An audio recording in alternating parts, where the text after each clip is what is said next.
Yeah, I'm gonna click into the first game here. So if we're all ready, I'm ready. Kaiserklein is asking for Taunt 11 if we're ready, and we are ready to go into this finals between Kaiserklein and Mitoe. And yeah, first map, Arizona, gonna be Eurocraft versus Chinese. So immediately using up those non-European civs here for both of them. Um, so what are your predictions for this game, for this series? So, for this game in particular, I know Mitoe is a fond lover of a Chinese Civ. And actually, I think Kaiser is someone who's, at least for Tad Civs, isn't too familiar. Well, he's obviously familiar with them, but he doesn't play them himself. So, I think China might be quite a good pick here for Mitoe, especially Iroquois is quite difficult to play against China in particular. So, it should be quite a close game here. I have Fend Foe colours on by accident, but in the top of the map here is, of course, not EP9 just yet. I think this is, of course, the last tournament to be played on EP8 at least.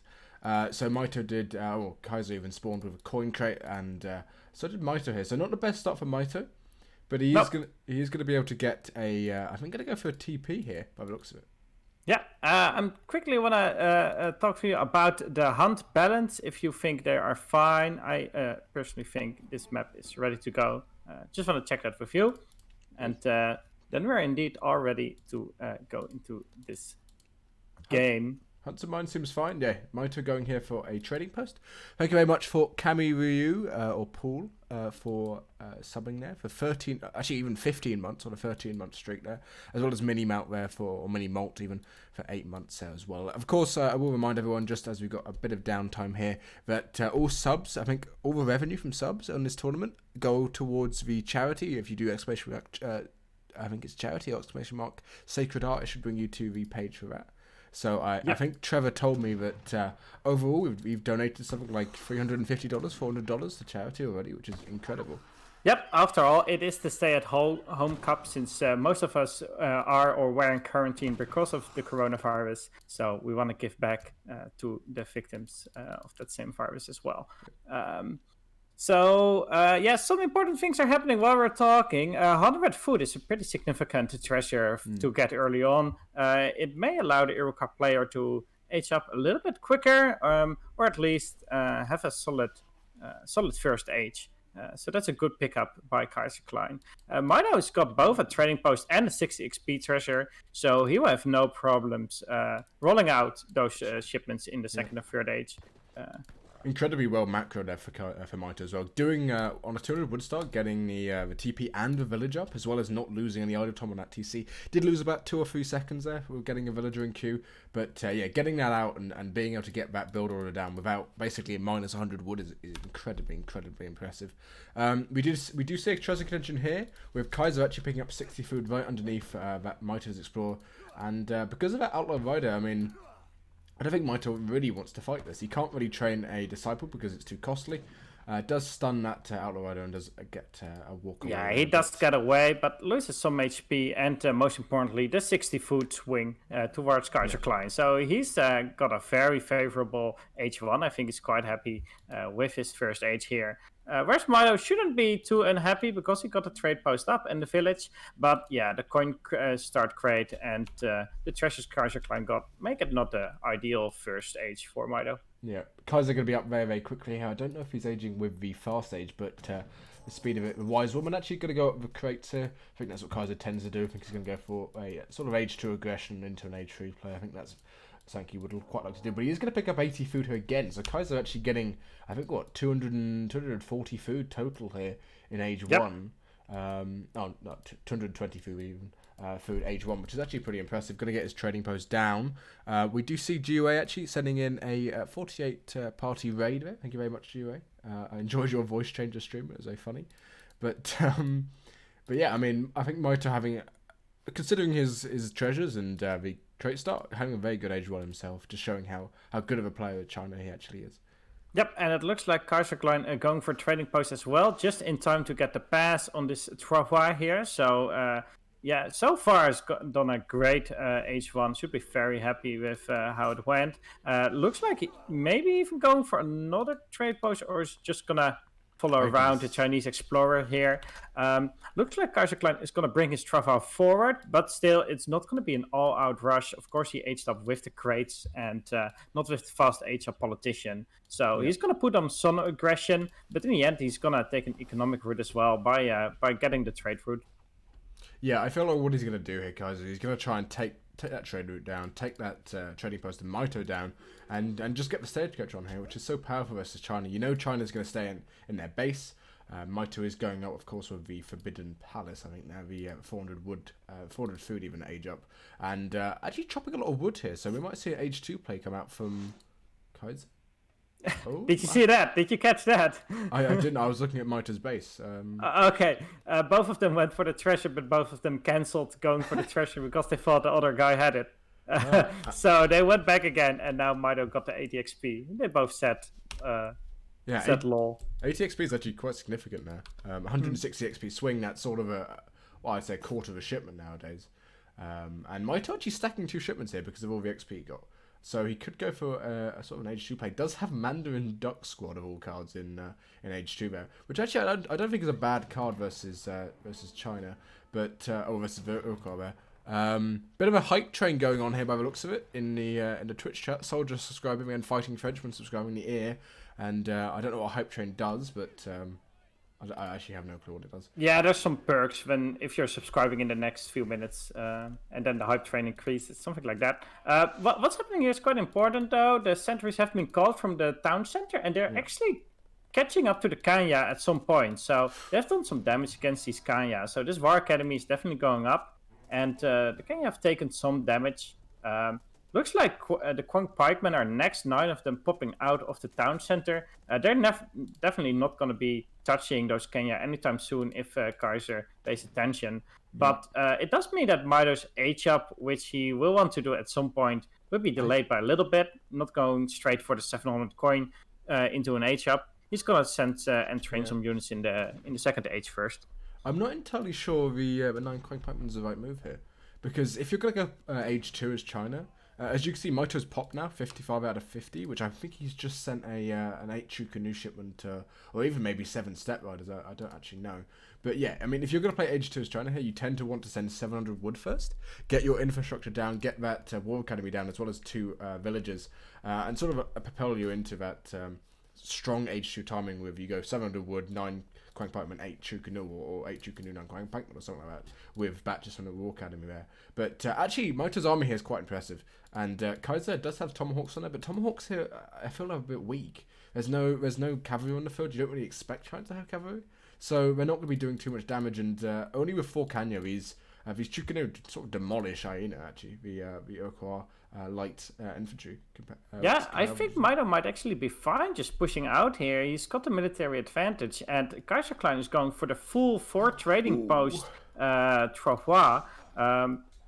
Looks like Mitoe's now catching up to Kaiser's for Kenya Horsemen as well. So after they've been dealt with, which will be within the next few seconds, Mitoe may just be trying to push out here instead of aging up and giving Kaiserklein more time to build up his economy. So what happened there is the Step Riders popped at the exact right time from that village.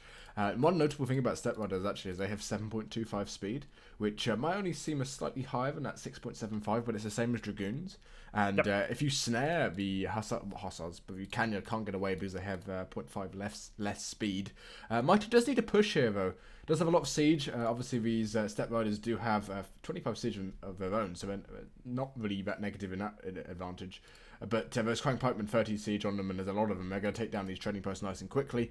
And actually, Kaiser's advantage might sort of dwindle here. Nice little wall, I quite like this, of just two pillars. Might lose a villager here. Doesn't actually lose a villager.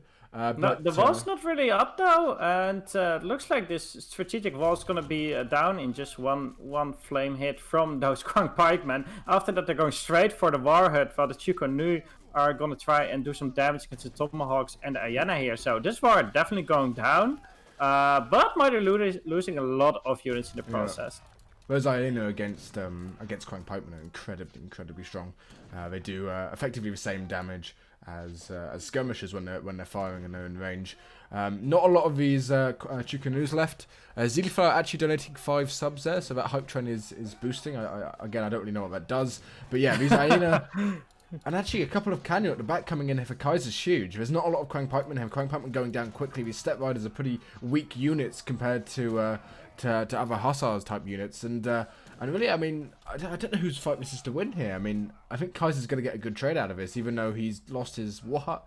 Yeah, I don't know who's in the lead here, honestly. Yeah. Don't forget that even though he's lost his warhead, Kaiserklein still's got a coral up in his base, so he can still produce military units. He's got 4 trading posts with stagecoach, so his economy is actually fantastic, even though he's lost his warhead and cannot train infantry. Looks like 5 more Kenya are coming out next, and I'm not sure if Mitoe is able to handle with that, because he just doesn't have any military units at this point. He's now building a consulate. Still not going to age anytime soon. He's not going to have the mass to deal with this Kenya mass. Yeah, and that's sort of a struggle that China has in Age 2. There's no real way of actually killing Kenya, right?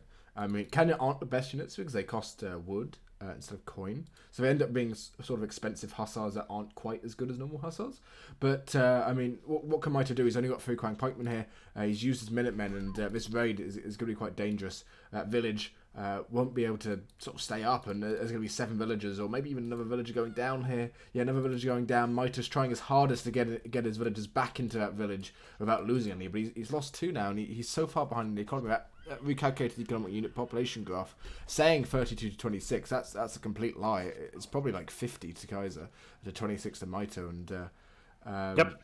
Yeah, this is really quite struggling for Mitoe at this point. He is going to pick up a couple of Kenya, which is a positive out of it, but with that TP line, Kaiser's just going to be able to pump out units, and AoE3 just have such a stellar Age 2 when you get into late game. You have 3 upgrades to units, as well as that conservative tactics card, which actually buffs all your units in Age 2. So yeah, and Mitoe looking in a good position. I guess as soon as Kaiserklein pushes out with the Tomahawks and the Hyena he's got in his base, he's actually in a winning position here. It looks like he's bringing them back into his base, so he may be trying to age up at some point perhaps, and just raid around with the Kenya to waste some time. But I think if he would push out right now, then he would have a very favorable fight and may actually swing the game. Looks like he's gonna go in for another raid. Again, gonna waste more time of Mitoe. He doesn't have any cavalry. Those Quang Pikemen cannot be at 2 places at the same time. So he's gonna lose more villagers, and Kaiser's just gonna keep steaming ahead here. On the bright side of things, Mitoe is getting in some nice villager upgrades here, getting in Imperial Bureaucracy as well as that Professional Hunters upgrade. But yeah, Kaiser aging up to Age 3 here. Doesn't even need to push, really. Just needs to hold his TP line, and he'll be completely fine against Mitoe. The thing about China playing Age 2 is if you don't get a lot of work done in Age 2, you tend to sort of lose the momentum, even if you do go into the 3rd Age here, which China's sort of known for, going into Age 3 and pushing out with that.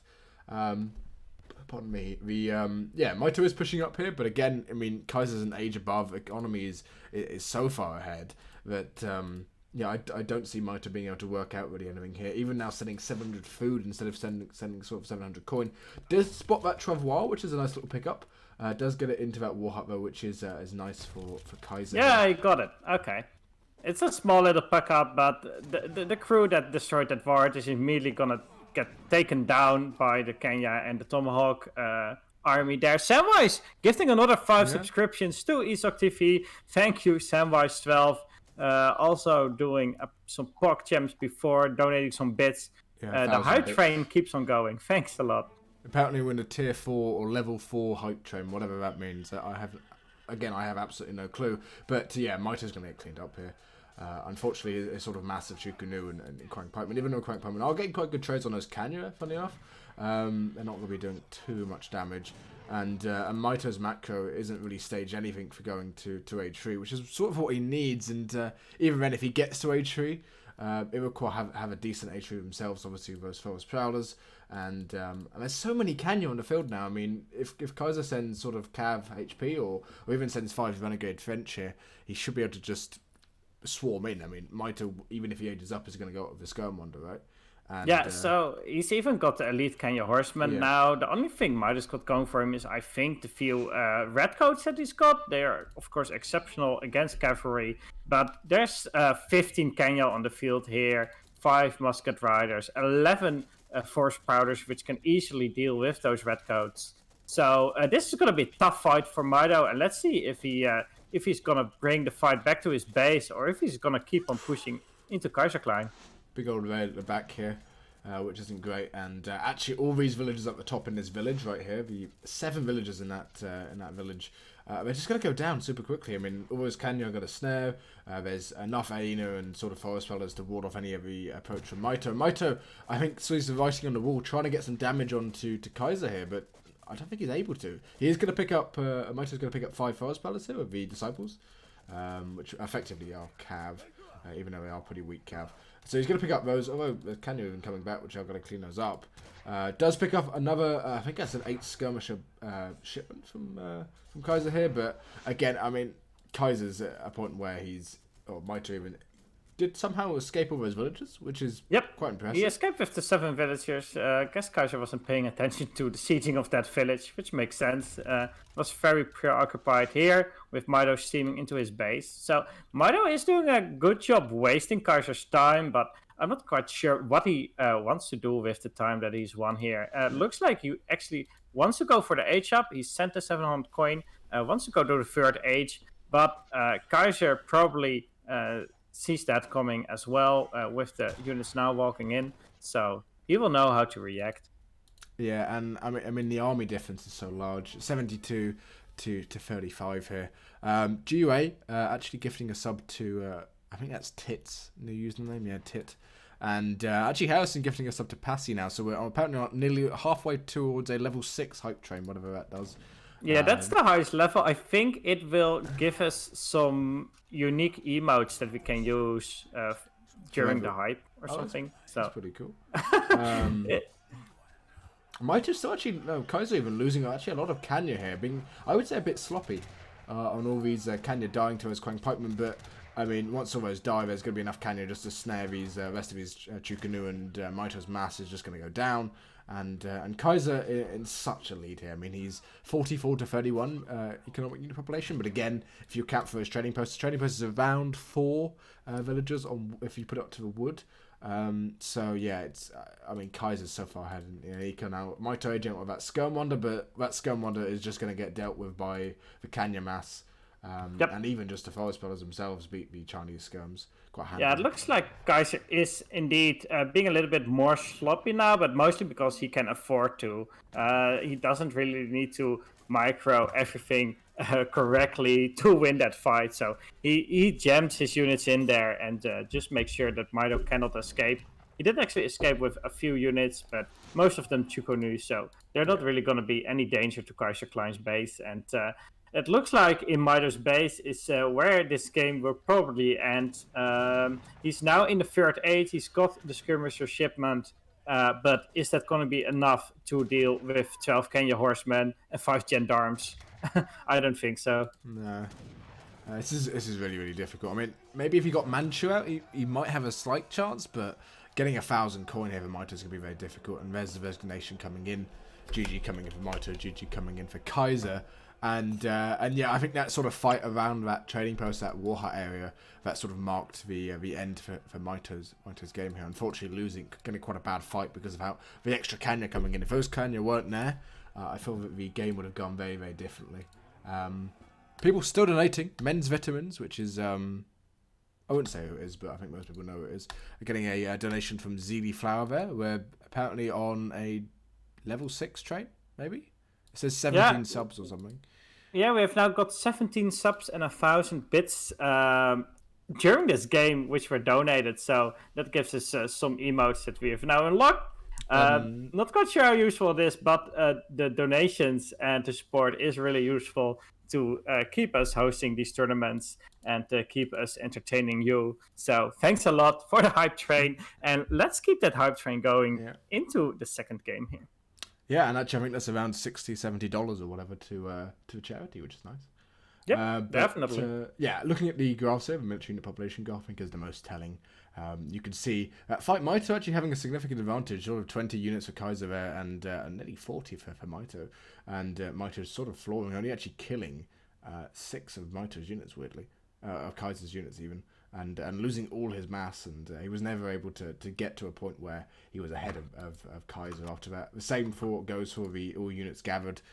Kaiser, obviously, I think later on in the game, it has a weaker economy than China, but of course, with that stagecoach, you can just see how much further ahead he was. 5,000 resources when the total is sort of 22,000. That's a quarter of the economy of Mitoe just isn't there compared to Kaiser's. Which results in a game which basically Kaiser can get a bigger mass, and it tends to be if the other person has a bigger mass, it's incredibly difficult to win. Yep, and I think the next map maybe somewhere where Mitoe may be more comfortable. This is a map he picked himself. ESOC Florida is one of the maps he brought with him, and he's of course the one who can now counterpick as well. So Kaiser has to pick a civilization first on Mitoe's map. Mitoe can counterpick, so he should be in a comfortable position going into the second game. So let's see what he chooses to do here. I'm gonna tell Kaiserklein to pick first. So yeah, just to explain to anyone who hasn't really caught up with the tournament, whatever. Each player in this Stay-at-Home Cup has a map pool of 3 maps they can choose from, and I don't know what Kaiser's saying, but effectively, if you lose, you get to pick your map, and then you get to counterpick on the map that you want to that you've already chosen. So Kaiser's map pool here, if he does lose, is High Plains, Klondike, and Kamchatka, the winter version, and Mitoe's is Fertile Crescent, High Plains, and of course Florida, as he's just picked here. So Mitoe is to actually counterpick Kaiser here, so Kaiser can pick whatever he wants, except from what civility he does win with. He does one with Iroquois. He cannot pick Iroquois for the rest of the game here, and for the rest of the tournament, for that matter, seeing it is the last game. But yeah, so Mitoe gets to pick whatever Kaiser picks here, and he's even saying in chat that apparently he dislikes picking first on Florida, because Florida's a map which certain civs are really good because there's a market to start. Brit's incredibly strong on Florida. Japan's incredibly strong on Florida because you do have that water presence. And actually, even China's very strong on Florida. Yeah, he may just stick with China here. I'm not sure why Mitoe would change. Of course, he picked this map himself, so he knows what he's most comfortable with on Florida. But I think staying with China should actually be fine. I do like how Kaiserklein says, I will just lose to Japanese or Brits no matter what. And of course, going for France is not a surprise to anyone. It is his main civilization. Well, but France and Germany are Kaiserklein mains. So, yeah, definitely not a surprise by him. So, I'm interested to see what Mitoe will pick here. There you go. I've donated to the hype train as well. But yeah, it should be interesting to see what Kaiser picks. Because, he picked France, did he? That's a strong pick. France is it's a civ on this map where you get to use a market, you get to get early hunting dogs or even early still traps if you're able to go sort of 12-10 or something with a trading post, which should be really, really strong for Kaiser here. But Mitoe obviously can counterpick absolutely anything he wants, and but France is quite difficult to counterpick. There's not really a huge amount you can do versus it. Yep. So Mitoe saying Brit is a good idea. Forgot about them. I'm not actually sure if he is actually considering picking Brits here. I think Brits versus France is a great. Yeah, there we go. It's a Japanese. Okay, I think that's maybe one of the most popular civs on this map. After all, you don't see Japanese in every game or every series anymore, but Florida is definitely one where you do see it most often. So definitely hyped for some Japanese. So yeah, what's so strong about Japan here is you have that water. Of course, you can ship 3 boats, which I think is probably, in most people's eyes nowadays, at least in the meta, is the best Age 1 shipment for Japan over Kami or something like that. The hunts are very spread out on this map, so you tend to be able to get sort of hunts and everywhere around and just shrine on the far regions of the map. And of course, I mean, Japan is just quite strong versus France as a whole. Yumi just incredibly good versus sort of Dragoon, Skirm combinations. So yeah, I think Kaiser, the way he likes to play this, he likes to go for an FF and go for sort of a strong career timing with Cav Combat or something like that. So we'll have to wait and see what he does. Mitoe, of course, in the bottom here. The crate start matters quite a lot. It is a wood start, which wood start. It's good for both players. Yeah, it's good for both players. I think Kaiserklein, it will just mean he's gonna end up with a trading post in H1. It looks like he's immediately going for that. And for Mitoe, this will mean that he can easily build both a consulate and a shrine in the first age without having to chop too much wood. Of course, the starting market is good for both players as well. But I think the Japanese player will, I think, profit more from it since they have some more upgrades, especially for the cherry orchard as well. So, I think Mitoe should be happy with his early market. It's just a shame that it doesn't actually block any unit movement. Ideally, you want to have it in front of your town center, but that's a small detail. Yeah, I don't think it matters a huge amount. But that consulate does go up. Oh, Mitoe missed macroing slightly here. It looks like he doesn't have 106 wood yet, which is required for building his shrine. Where's this Vil going? A villager going forward as well. Not quite sure if it's that must intentional. Be accidental. Yeah, let's see what he does. This must be a mistake. Yeah, just bringing it back now. That's actually quite a big mistake. That's a lot of time. That's probably 50, 60 food or something just missed from Mitoe there. Yeah. On the other hand, Mitoe did just pick up 40 wood, which is why he stopped chopping wood before he got the 106. And he's going for an 80 food treasure. And if he actually takes his treasure and his hero doesn't die or the treasure doesn't get stolen, then 80 food definitely makes up for the lost villager time of the villager walking forward. So all is not lost yet. And his H1 is stabilized, I would say. Yeah, picking that up. I don't know why he had that rallied over there. It was a bit weird. Having a Valido to the middle of a map with the town centre. Maybe a bit of a misclick there. But probably. One thing to note about this map as well is the native TPs are really good for Japan. You're able to get this Carib Gufana drums, or however I say that word. Guerrilla Wars, yeah. It's not the war one in the middle. It's not too great, but it's the drums on the right. It gives a +1 attack bonus as a multiplier versus villagers, which is really nice for Yumi. But it's also this Carib beer, which gives you 10% on all your archer's archer's attack, and the Seminole also gives 20% on archer attack. There, quite expensive upgrades, but 30% on Yumi attack with the units being they're so good at scaling basically. Which is actually pretty incredible for Japan there. You do see on the other hand, it will have to go to a late game if Mitoe wants to make use of that. So that would mean that he has to stretch it out late into the third age probably, maybe add some walls as well, which is of course a little bit harder with the trade route on this map, the trade route going right past your town center. So we have to see if this actually goes so late that those natives come into play. But if they do, it's a good advantage to the Japanese player. We do also see Kaiserklein. He picked up 2 dogs before, and with those dogs, he's just going to pick up every treasure on the map. It's just going to be so easy to handle those treasure guardians. So Mitoe should be happy with every treasure he can get until then. It looks like he's going to have 100 food here, and that may be one of the last treasures he can take because Kaiserklein is now roaming around the map and is going to take all the treasures. Yeah, that dog's actually especially good versus Japan because obviously you want to try and take out the Japanese explorers here. To basically because they shrine hunts, and if you have no presence on the map as Japan to shrine, you end up dying. We'll lose this explorer, I think, Mitoe, which isn't great. 9 HP on that guy. It does go down. Yeah, it did actually go down. Mitoe tried to put his sheep in front of Kaiser's explorer to slow it down, but without too much success. So yeah, Mitoe losing his explorer here means that he's gonna have a harder time getting up all his shrines in this age. In the transition. So it looks like he's going to use some of his villagers to build shrines close by. So it's not the end of the world, but it is a small economic disadvantage. Yeah, I mean, it's not that bad. It's just a little tiny niggle there for Mitoe. He's going to pick up 100 coin here, Kaiser, which is quite nice. Will allow him to get an earlier still traps. I did go over 12-10 actually, funnily enough, Kaiser. So he got up very, very quickly. And a barracks going mid-map. Might see a stable as well going for actually just double barracks.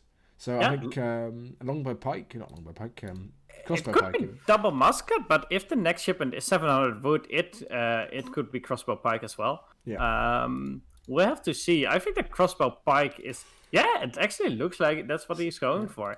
It's a very standard and simple to execute build, just smashing out crossbowmen and pikemen and sending only wood shipments. So for French, it's not that hard to execute, but I'm wondering if it's going to be effective against a Japanese player who just walls up like Mitoe does and who just builds Yumi like Mitoe will. Kaiser's got a 1 batch of crossbow. Oh, he got out 1 crossbowman, and he could have used 5 crossbowmen to actually take out a villager here and deny the walls. Yeah. But instead, he got out 1 and just barely scratched a villager, and didn't kill anything. So, not a great start for Kaiser's rush here. On the other hand, Mitoe, of course, doesn't have any units out yet. He's still building a lot of shrines. He's spending all his resources on economy and not on military. So, his barracks is also a little bit out to the front, so maybe taken off by some pikemen at some point. So it's still going to be interesting to see how Mitoe will hold this, but not the best start. Yumi archers coming out here. Yumi's are pretty good versus crossbow, of course, and Mitoe going to be utilizing that gate. But this is a huge amount of crossbow for Kaiser here. At sort of the 5 minutes and 50 seconds mark is sort of 20 crossbow on the field, which is going to be very difficult for the for Mitoe's Japan to sort of deal with. He is going to run them sort of ragged here, which I quite like. Buying a lot of time just for 3 Yumis is pretty impressive here. Thank you, Afroholic, for subscribing with Twitch Prime. Again, half of the revenue, or the whole revenue from the Twitch subs will go towards that charity, which is Sacred Heart charity. Does pick up, actually that dog stay on 0 HP. Yeah, it is the dog, which indeed with 0 HP, it's just the dog who actually caught up to the Yumi. So that dog still doing damage here and snaring the Yumi archers, still showing how much it's worth. So actually a pretty good rush from Kaiserklein so far. Killed, I think, 2 villagers or 1 villager. Units lost, 1 villager lost for Mitoe. And he doesn't really have a place to put his Yumi behind walls. It looks like Kaiserklein is now up in his base, and Mitoe will have a hard time getting up out a huge mass of Yumi, which he needs to deal with this rush. Yeah, about saying this, I mean, Mitoe hasn't... Obviously, he's lost a lot of, Yumi. He's lost 12 Yumis, but at the same time, Kaiser's lost 13 crossbow, and Mitoe hasn't been he hasn't really been losing a huge amount of shrining time here. Still at 140 shrine pop. These are cameo shrines, of course, so... they do get a decent bonus on the gather rate, and now Kaiser sort of running off. Mitoe will have a time to stabilize. Now has also 140 wood on the floor, which is nice. Daimyo does come out. There's no anti-cavalry on the field, actually, funny enough. There's no anti-cavalry, so he may just run into that crossbowman badge when he's got some Yumi to back it up and just tank a lot of damage with his Daimyo, while he can shoot down the remaining units. There's now 10 pikemen for Kaiserklein out on the field, so that Daimyo is going to have to watch out where it goes. But those pikemen are not going to do a lot of damage against Yumi again. So if Mitoe gets a critical mass of a lot of Yumi, he may be stabilizing, but his next batch is 2 Yumi archers, which is just pretty awful, and Kaiserklein is going to get aging up here, so...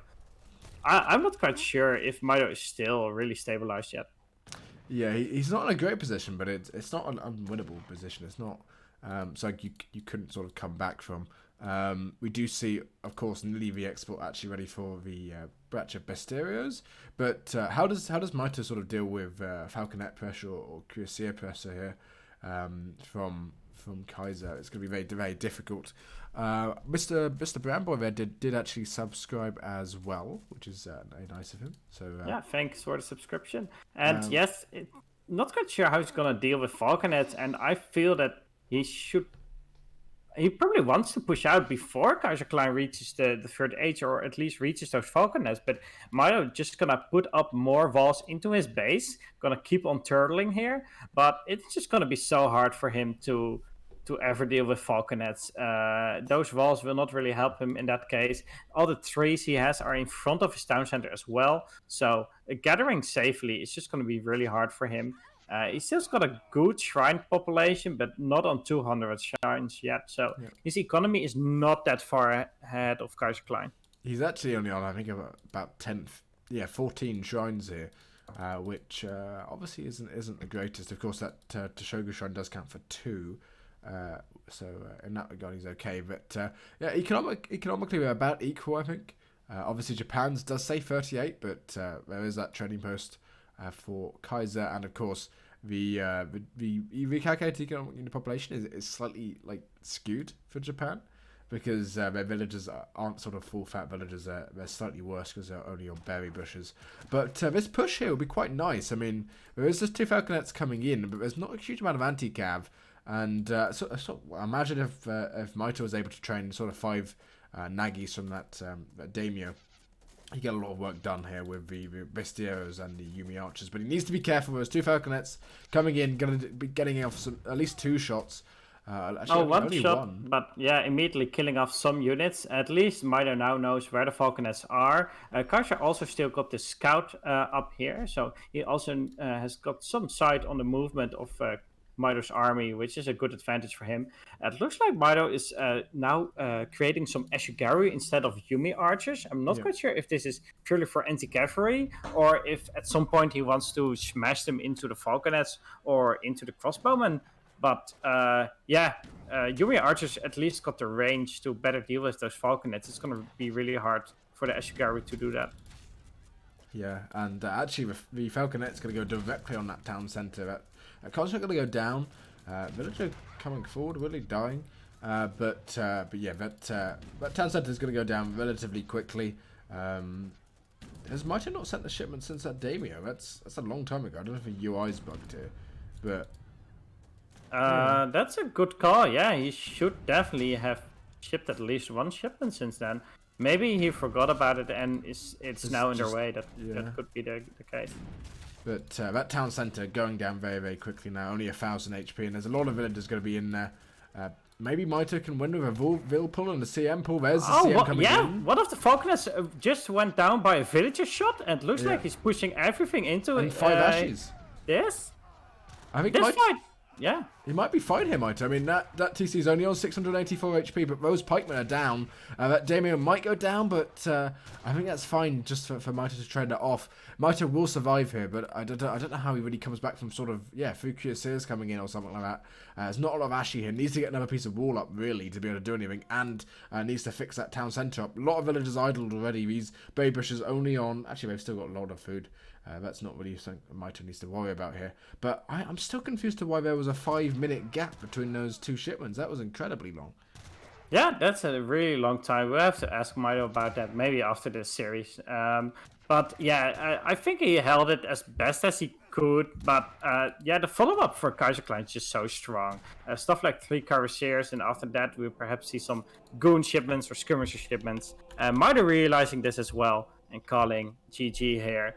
I do want to ask him about the shipment situation, but perhaps best to do that after the series. Yeah, and we'll have a quick look at the graphs here. We do see Kaiser actually making a lot more units there, 73, and actually roughly the units kills is about the same.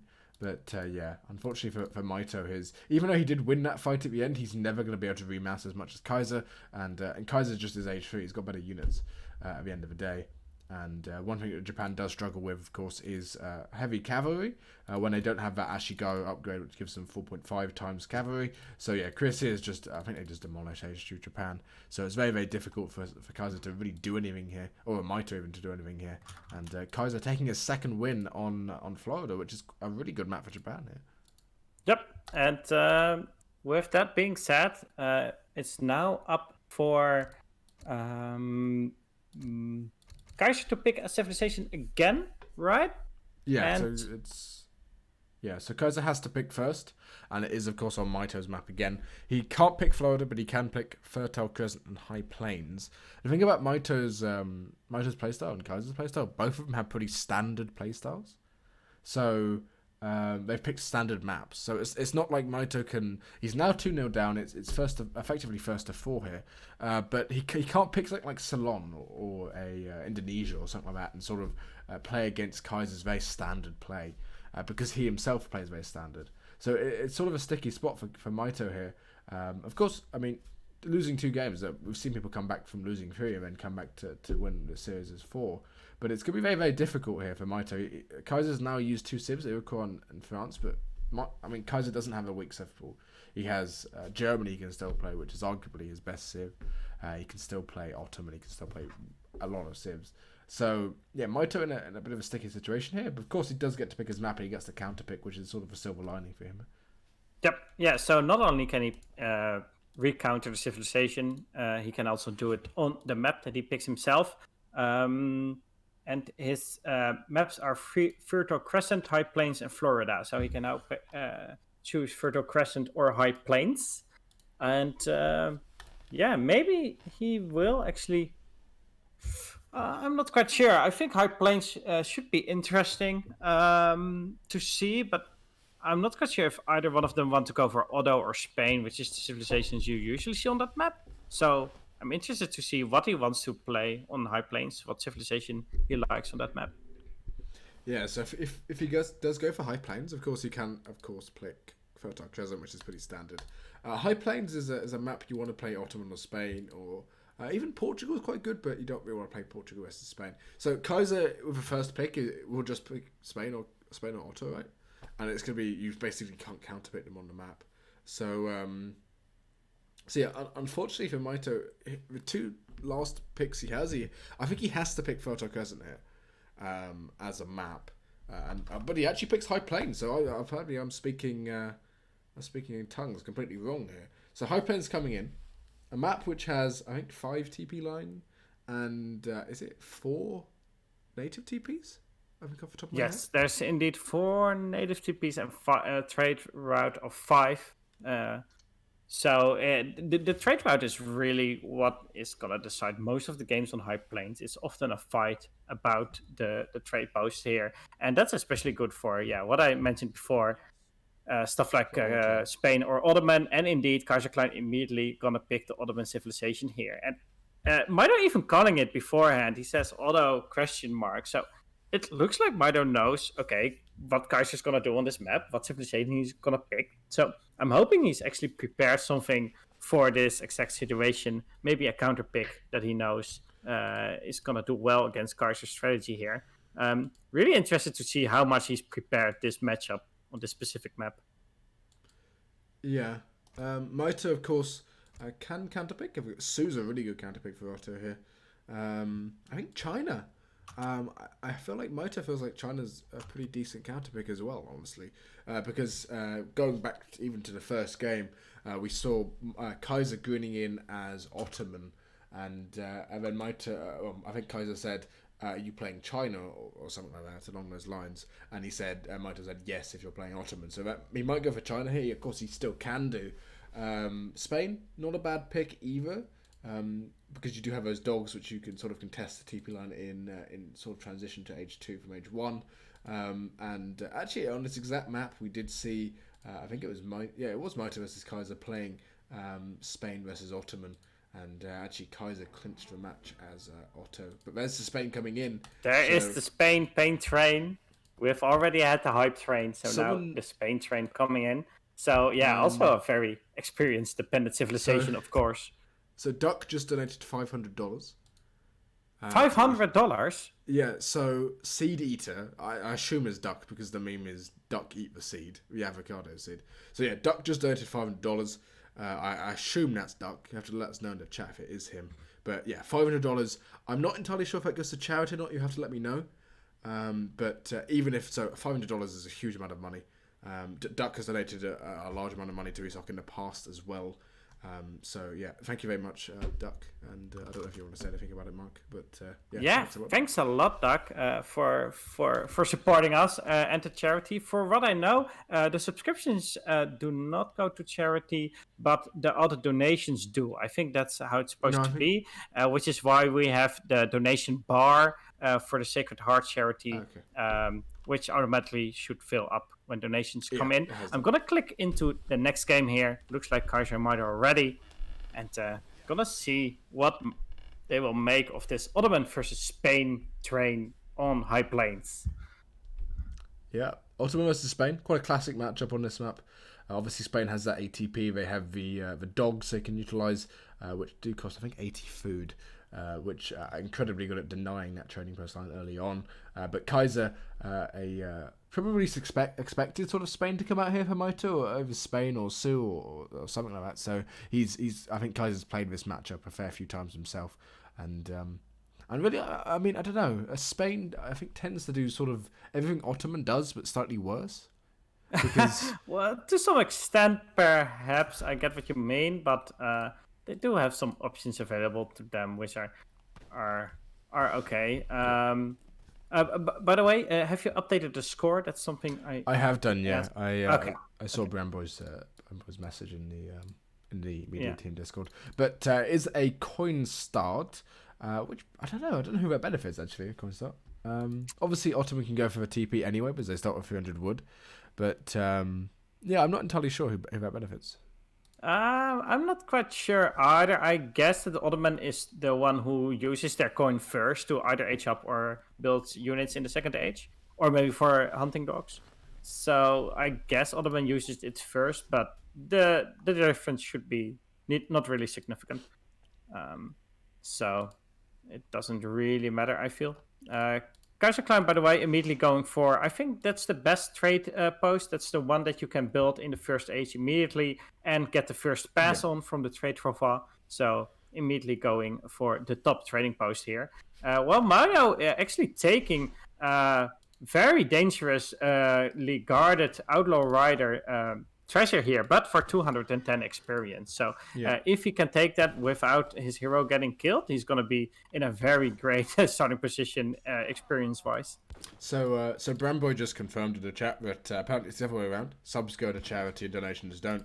But of course, I mean, Duck has some links to staff. He can ask us to send it over to charity, and I think we're sort of on that. I think that's a reasonable expectation if he wants to send it to charity instead. But yeah, picking up 210 XP, actually not losing a huge amount of HP on that Explorer. He loses half, but that's still fine since he's got the dog, which can tank damage and do a lot of damage against Treasure Guardians. So indeed, he's happy just to take another treasure right away. 80 wood. This is sort of ballsy for Mitoe here. Picking up 80 wood as well. I mean, the Ottoman Explorer, you don't tend to expect the Ottoman Explorer to be anywhere because they're going to go for that TP every single game. So early on they're not the greatest, but yeah, taking that Grizzly Bear treasure on such low HP needs to be very careful here, Mitoe. Nicely done actually, though, to sort of kite this around. The bear will hopefully not run off because sometimes you can get a bug where the bear just runs off to the side and it resets. Yeah, which is really annoying. it looks like he's doing fine. He just only took 2 hits on his hero here, so still 140 HP and got another 80 wood. Combine that with the fact that he's got Advanced Trading Post in his deck and that he got 120 XP, so he can immediately send Advanced Trading Post, means that after just 2.5 minutes, he's got Advanced Trading Post and almost enough wood to build a trade post. Yeah. So he's going to have a good transition into the second age here. I think Kaiserklein is going to take at least one more trading post, but I hope that Mitoe gets all the 3 other trading posts. Perhaps should send some villagers forward to build trading posts as well. He is doing so as well. I'd like to see him utilize that dog, the ability to train dogs, and actually going to be incredibly good here for Mitoe. If he spots this Ottoman Soklu Ahmed, and I don't know, I think it's a mistake. He should have got on that Explorer and actually just trained some dogs next to him and sort of taken him out. The dogs do incredibly good damage versus Explorers, actually. Yeah, I think the training time is a little bit too long, so this trade post definitely goes up anyway. So he probably just wants to take as many training posts as early as he can. Looks like he actually lets Kaiser take another trade post. I don't think this is really necessary. Just sending some villagers forward yourself for Mitoe could guarantee that second trade post. And now Kaiser's going to have 3, and he's only going to have 2. So yeah, that's not a great start for this transition into the second age. It's going to be even worse. Kaiser aged up with 400 wood, which I think he's going to go for that trading post as well. And yeah, and Mitoe probably only going to get 2, and there's a bout going forward for Kaiser here. So maybe sort of some Jan pressure on those trading posts. Actually, Janissary is doing very, very well against ATP compared to normal Musketeers because of the extra damage they can take. So really, I mean, yeah, this doesn't look good for Mitoe already, unfortunately. He is going to get that second trading post, which is a bit of a saving grace. I'm not entirely sure about this version of EP, if you actually do get XP from the native trading post. I'm not entirely sure, but yeah, extra trading post is going to go up at least. There is a bit of a saving grace for Mitoe. But with 5 Jans coming out or whatever, it's going to be very difficult for Kaiser not for Mitoe even, to sort of hold on to those trading posts and go up to the 3rd age like he's doing now. Yeah, I'm interested to see if Mitoe straight up wants to go to the 3rd age. So far, it looks like he will. He's gathering the exact amount of coin he needs to go up to the 3rd age. Kaiserklein putting out 2 barracks, so once again, not sure if he wants to go for full-out aggression or wants to go to the 3rd age first, and after that start pumping out Janissaries and ship Falconets and deal with Mitoe in the 3rd age. Whatever they want to do, Mitoe is going to be in the 3rd age first. He's going to be aging up in a few seconds here, whereas Kaiserklein is still gathering up the resources he needs.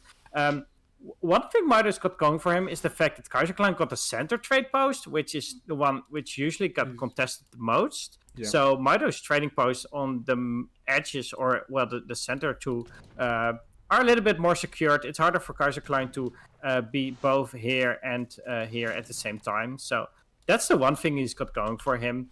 But yeah, this trade post is still going to go down, and Kaiserklein is going to have 4 of them. Yeah, actually, Kaiser being so diligent here to bring back his Janissaries, so they don't actually go down. We did see a subscription from NT Sven. Thank you very much. Thanks a lot, NT.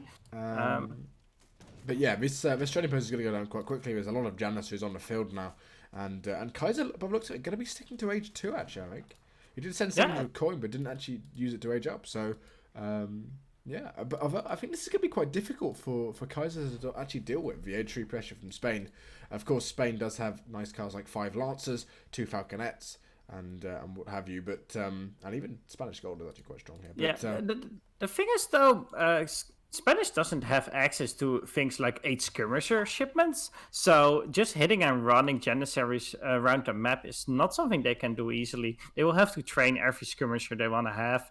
He's only got 1 barracks and is a little bit forward as well, so I'm not sure if Mitoe can actually get out 10 skirmishers to start hitting and running those Janissaries from afar. He does, of course, have the 2 Falconet shipment, but you do need a decent mass to secure those Falconets. Otherwise, the Janissaries can just walk up to them and take them out. So I'm not quite sure how stabilized Mitoe is going to be in the 3rd age here with the shipments that Spain has at its disposal. Yeah, he's going to lose that outpost. Not a massive loss here, the outpost dying. NT Sven donating another 5 subs there, thank you very much. And actually going to be losing a lot of these Minutemen and Musketeers here, Mitoe. So Mitoe, I would not say it is in a particularly good spot here. But of course, he's up to the 3rd age now with actually nearly 3 shipments stacked. And if he's got a lot of shipments, so it's probably going to be 2 Falconets first, I think. After that, perhaps the 5 Lancers and maybe 4 Lancers. Well, they are cavalry and they are countered by Janissaries. They still do good damage against any infantry units. They can still tank some damage. So I think it's going to be those shipments. I don't think he will risk going for Spanish coin first, even though economically it would be great. He just needs to have military units right now. Even going to put up a wall to probably secure his Falconets when they pop out. So if that wall placement gets up and if it's positioned right, those 2 Falconets can actually change the course of this game. Yeah, although by the looks of it, Kaiser sees the writing on the wall and is all going to run away. And probably going to get out, going to go up to the next stage himself, probably going to go out with the fast stage, which is one thing that the Ottoman player does have, which is so beneficial. Exiled Prince, not going up the scouts or anything like that, just going to go for a nice fast stage, get his nice Falconets out as well. But yeah, I mean, if Mitoe can get those shipments out, if he can get sort of 5 Lancer, 4 Lancer, and maybe even just Caballeros or something, and then go in, or maybe even go for Spanish Gold or something, which actually might be too slow. It's going to take down these barracks, though, which is quite important. If he can get these 2 barracks down before Kaiser gets to the next stage, it's going to slow down Kaiser's ability to get in veteran Janissary, which will give Mitoe a significant advantage in the timing that he has. 5 Lancers now coming in. Will take down that single barracks, but we do see instantly coming in from Kaiser. Actually, not instantly. He doesn't have enough wood or coin, really, to get so Kaiserklein still got 4 trading posts with Stagecoach up, but he doesn't really have the infrastructure to do anything useful with it. Yeah, right now he's only got one barracks on half HP, and it's gonna go down before the veteran upgrade is researched. So in the back of his base, he's quickly putting up another barracks where he will research the veteran upgrade, but he still doesn't have an artillery foundry or a stable. So even though his economy is great and is actually better than the Spanish player, it's gonna be hard for him to turn that into a solid military advantage. But if he gets a good position on those falconets, that can, of course, still swing the game for him. Yeah, and one thing to note here, actually, is that Mitoe has that ATP, so it's still active. We'll be able to get that trading post down and sort of build that line back up, increasing his sort of viability of Mitoe's economy here. And it's going to be sort of, well, only one trading post in favour of Kaiser. This falconet pressure, though, from Mitoe is sort of going to get downplayed by the two falconets now being shipped by his opponent Kaiserklein here, and I think this game is sort of going to come down to who can get the falconet snipes down. Yeah, that's going to be a very important micro management that they're going to have to do. Whoever gets the first shot on the opponent's falconets is probably going to be the one who wins the falconet war and who wins against the other infantry units. On the other hand, Mitoe does have right now 9 lancers and 2 hussars left, so it may be a strategy for him to just jam it in there, take out the Kaiserklein falconets and make sure he can keep his own, but it's going to cost him all his cavalry. So Patrick and Tony are subscribing. Thank you very much. Again, all subscriptions, I think. Someone will have to remind me at the end of the stream. I'll just correct myself if I'm wrong. But all the revenue we get from subscriptions is going towards the Sacred Heart charity, which helps in COVID relief for families who have been hard struck by it. But yeah, we do see the trading post going down again for Kaiser, so retaking that. A CDB being picked up. Yeah, Kaiserklein says in the chat because Mitoe actually killed the Treasure Guardians. I think actually on purpose. He microed his units to kill those Treasure Guardians quickly, but never picked up the treasure because he was building the trade post in the center of the map. So now Kaiser just walks over there and gets a free CDB for his own. So that's a nice little pickup. Looks like both of these players actually going to be defending here for a little bit. Going to go on their own half of the map. Not quite sure what they're both waiting for. I think Mitoe's going to try to get out some critical mass. He's building more lancers, so not only sending them, but actually training more of them. Not going to go for the skirmishers at all. So just going to go for musketeers, lancers, and of course 2 falconets. Kaiserklein got the 5 Spahi out, which is probably what he was waiting for. Not trainable Spahi, but he did ship them over. Do we have a lag spike here? Yeah. I'm still in game. At least I'm in game. Yep, I'm still here. Which would actually be incredibly unfortunate. Of course, we do have the save state. Yeah, that is unfortunate. Let's hope that he can reconnect within 60 seconds here, and we can continue. We can, of course, save the game, and that sometimes works. Actually, no, it will work because it's not in sync. There you go, he's back. Yeah, hopefully let's wait a couple of seconds, and hopefully Kaiser's internet or his computer, whatever it is, can get back to normal. But yeah, those 5 Spahi are actually huge. 5 Spahi that's huge. They're gonna do really well against the lancers as well, and against the big batches of musketeers. When they're so close together, they're gonna do actually fine in terms of doing damage. But especially against blocking the lancers. So these falconets of Kaiserklein are gonna be really safe, and not quite sure how Mitoe's gonna deal with them. Those 2 falconets are in those trees, which I quite like actually from Mitoe. Good position there from the Canadian player. But yeah, I mean, these veteran lancers are going behind, but they're just going to get caught out by the Spahi. Spahi are really slow, though. Actually, the same speed as lancers, weirdly. I thought they were faster lancers. Yeah, both 6.50. Oh, look at this. Yeah, the Fags turning. They don't get shot at. Kaiser didn't spot it just quite. And yeah, I mean, surely Mitoe can't take this fight. He can't. He needs dragoons. He needs something to be able to take out those Spahi now. Building, well, it looks like absolutely nothing to take them out. He needs. Yeah, dragoons is the only thing he needs. I mean, Spahi have quite low range resist, and I'm incredibly good versus actual cavalry, but versus sort of ranged cavalry, they're not very good. But it's so difficult for Mitoe to really do anything here. He has those lancers which do have 23 attack and 400 HP from that Cav combat card. But at the same time, he's behind in economy. Does have, I would say, probably a better composition here. But the five Sparhe does do so well. And now that there's adding in veteran hussars from Kaiserklein, it's going to be very difficult for Mitoe to deal with this mass. Maybe if he gets the 2 Falconet shots off, his Falconets are unpacked. Kaisers are now unpacked now. Does get some shots off on the Musketeers. Yeah, they should be able to shoot the other Falconets pretty soon here. It looks like they're just dancing around, seeing who can get the shot off first. I think they're getting in range of each other, but none of them really want to commit to moving too close to the other Falconets. And looks like it's gonna keep going back and forth like this for a bit.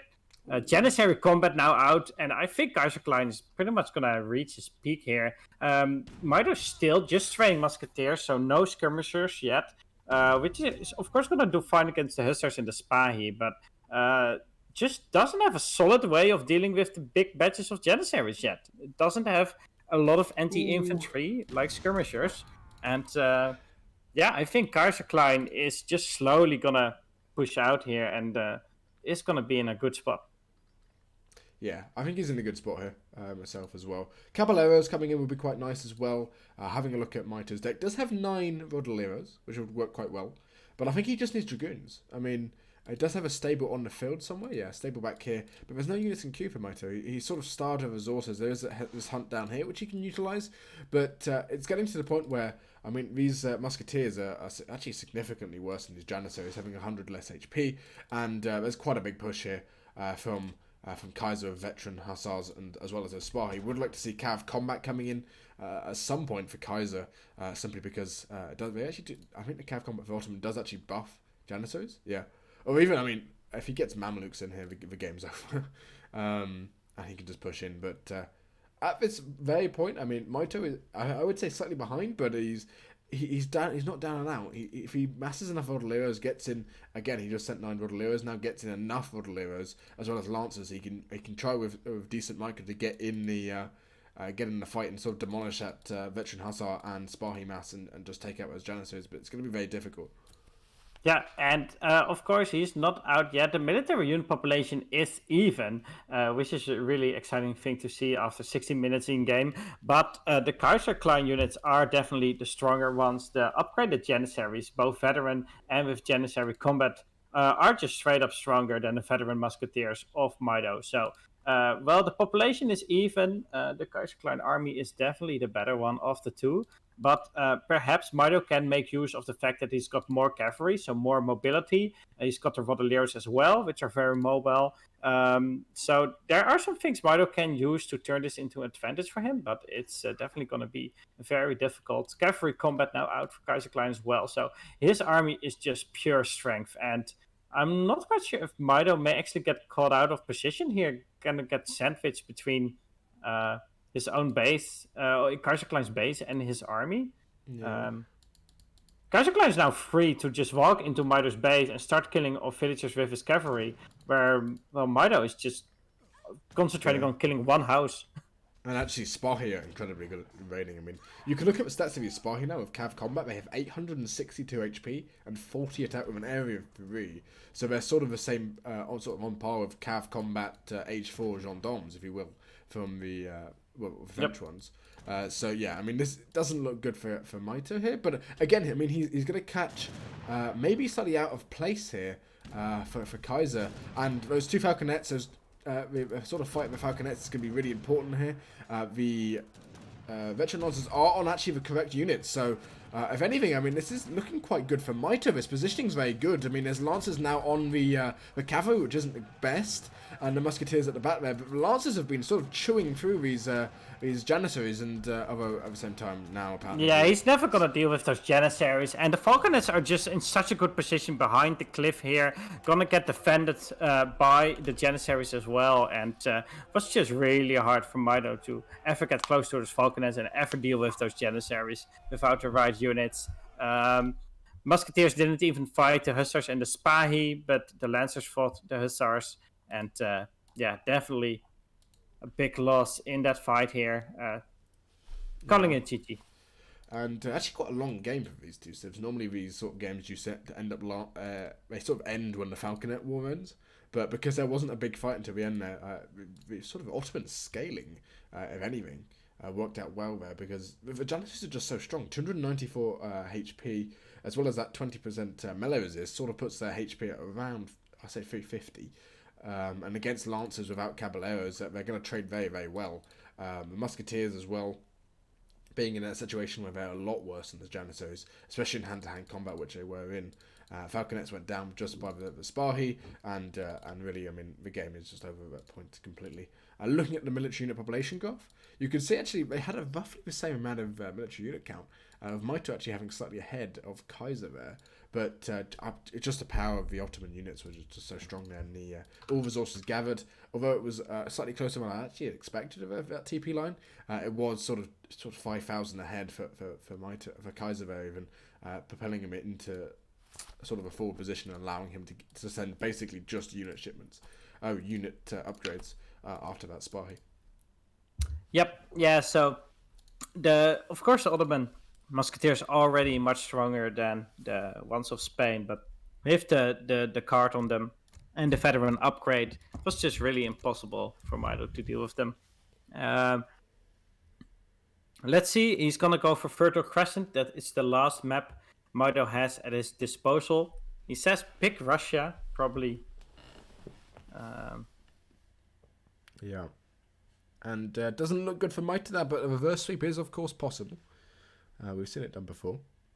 But Kaiser has used Ottoman, has used Iroquois, and has, of course, used France. But not really any of those civs you'd use on this map, maybe Iroquois. But yeah, Ottoman or Russia is a strong pick here because the hunts are quite sparse compared to normal EP maps.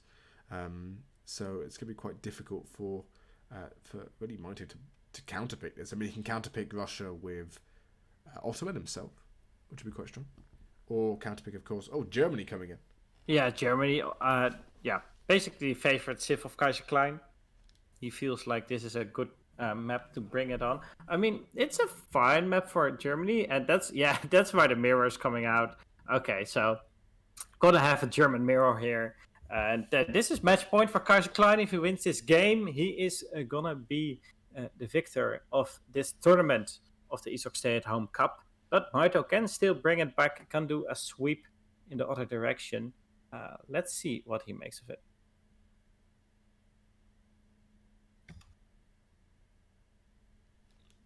So ready up now into Fertile Crescent.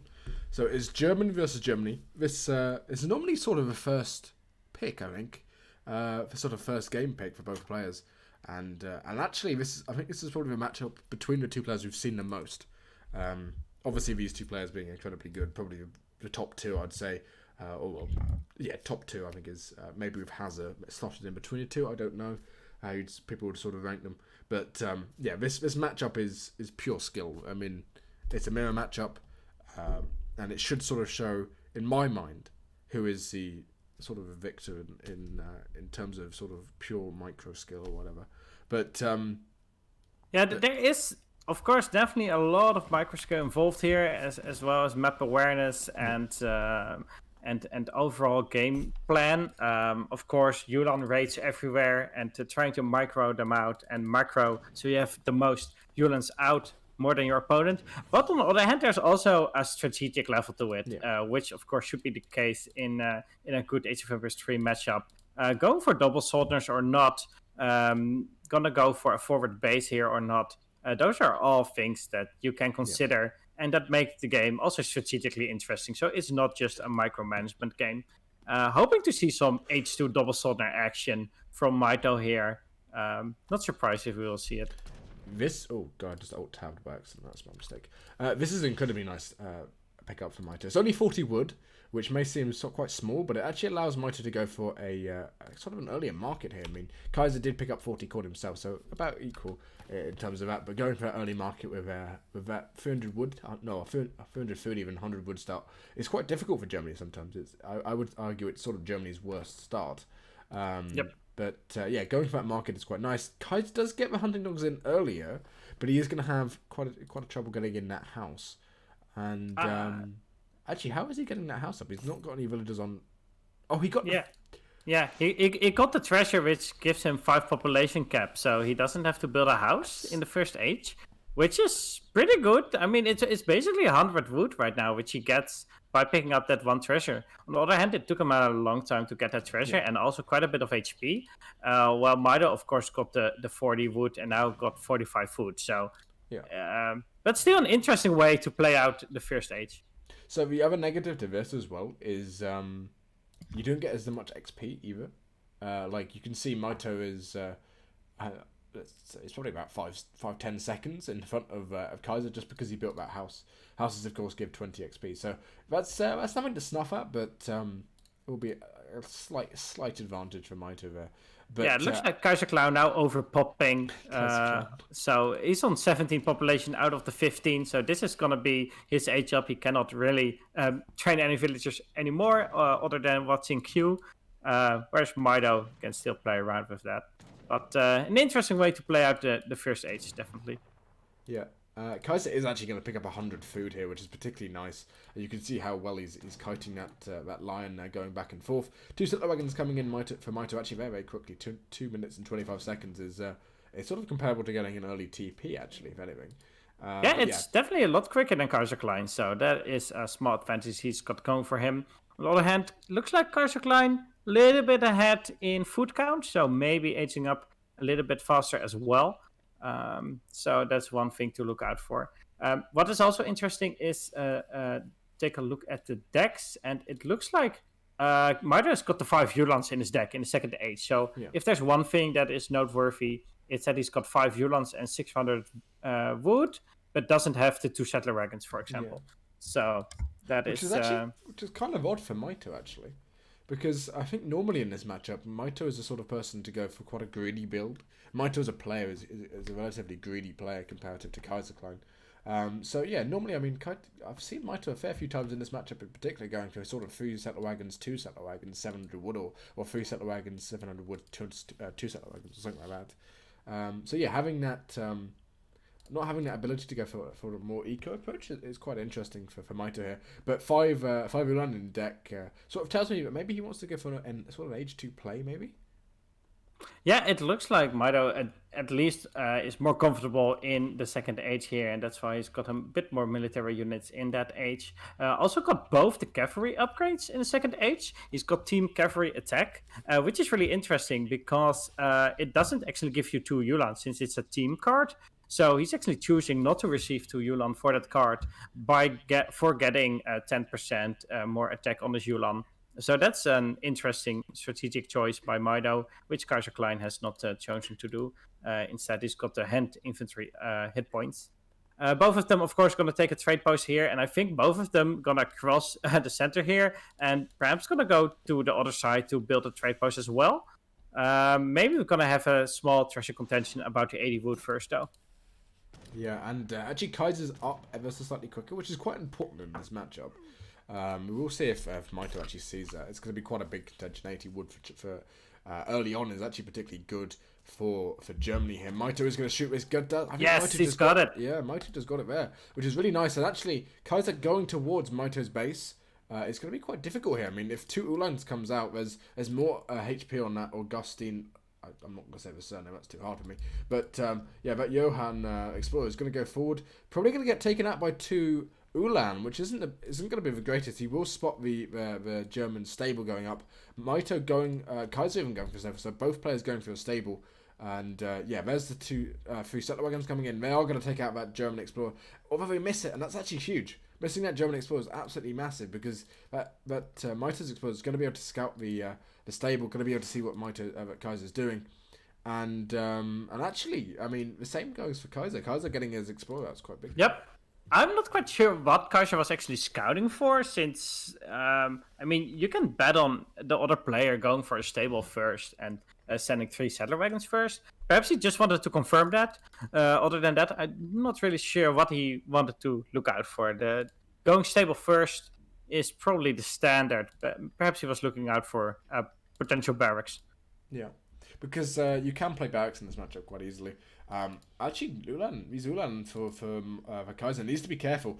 If they get caught, 2 Ulan early on is quite big, and you can get away. There's a bit here which is actually black for me because I have the Fog of War on. But yeah, he can get away over there, but he might get caught out over to the right. Yeah, he's gonna get caught. He's definitely gonna get caught here, sandwiching Kaiserklein between 2 batches of 3 Yolan here. And yes, there we go. It's gonna be. Ooh. Let's see. It's gonna be 6 units versus the 1. Mitoe losing a little bit of HP on one of them, but losing a settler wagon and a villager here. Oh, that's huge. And he's gonna pick Let's up see if he can get away. If Kaiserklein can get away, then it's definitely worth it for him. But if Mitoe is able to catch those 3 Yulan, then he's got a good military mass. Yeah, but Mitoe lost 2 settler wagons and 1 villager. That's 2 huge. settler wagons, that's 1 villager. That's 5 vills in a mirror. I mean, you can look at the difference, and that's sort of it's like a sixth of the economy there. That's huge. Yep.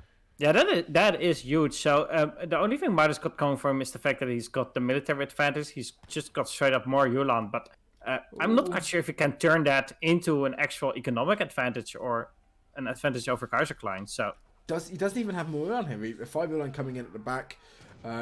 Kaiser having the larger military population here.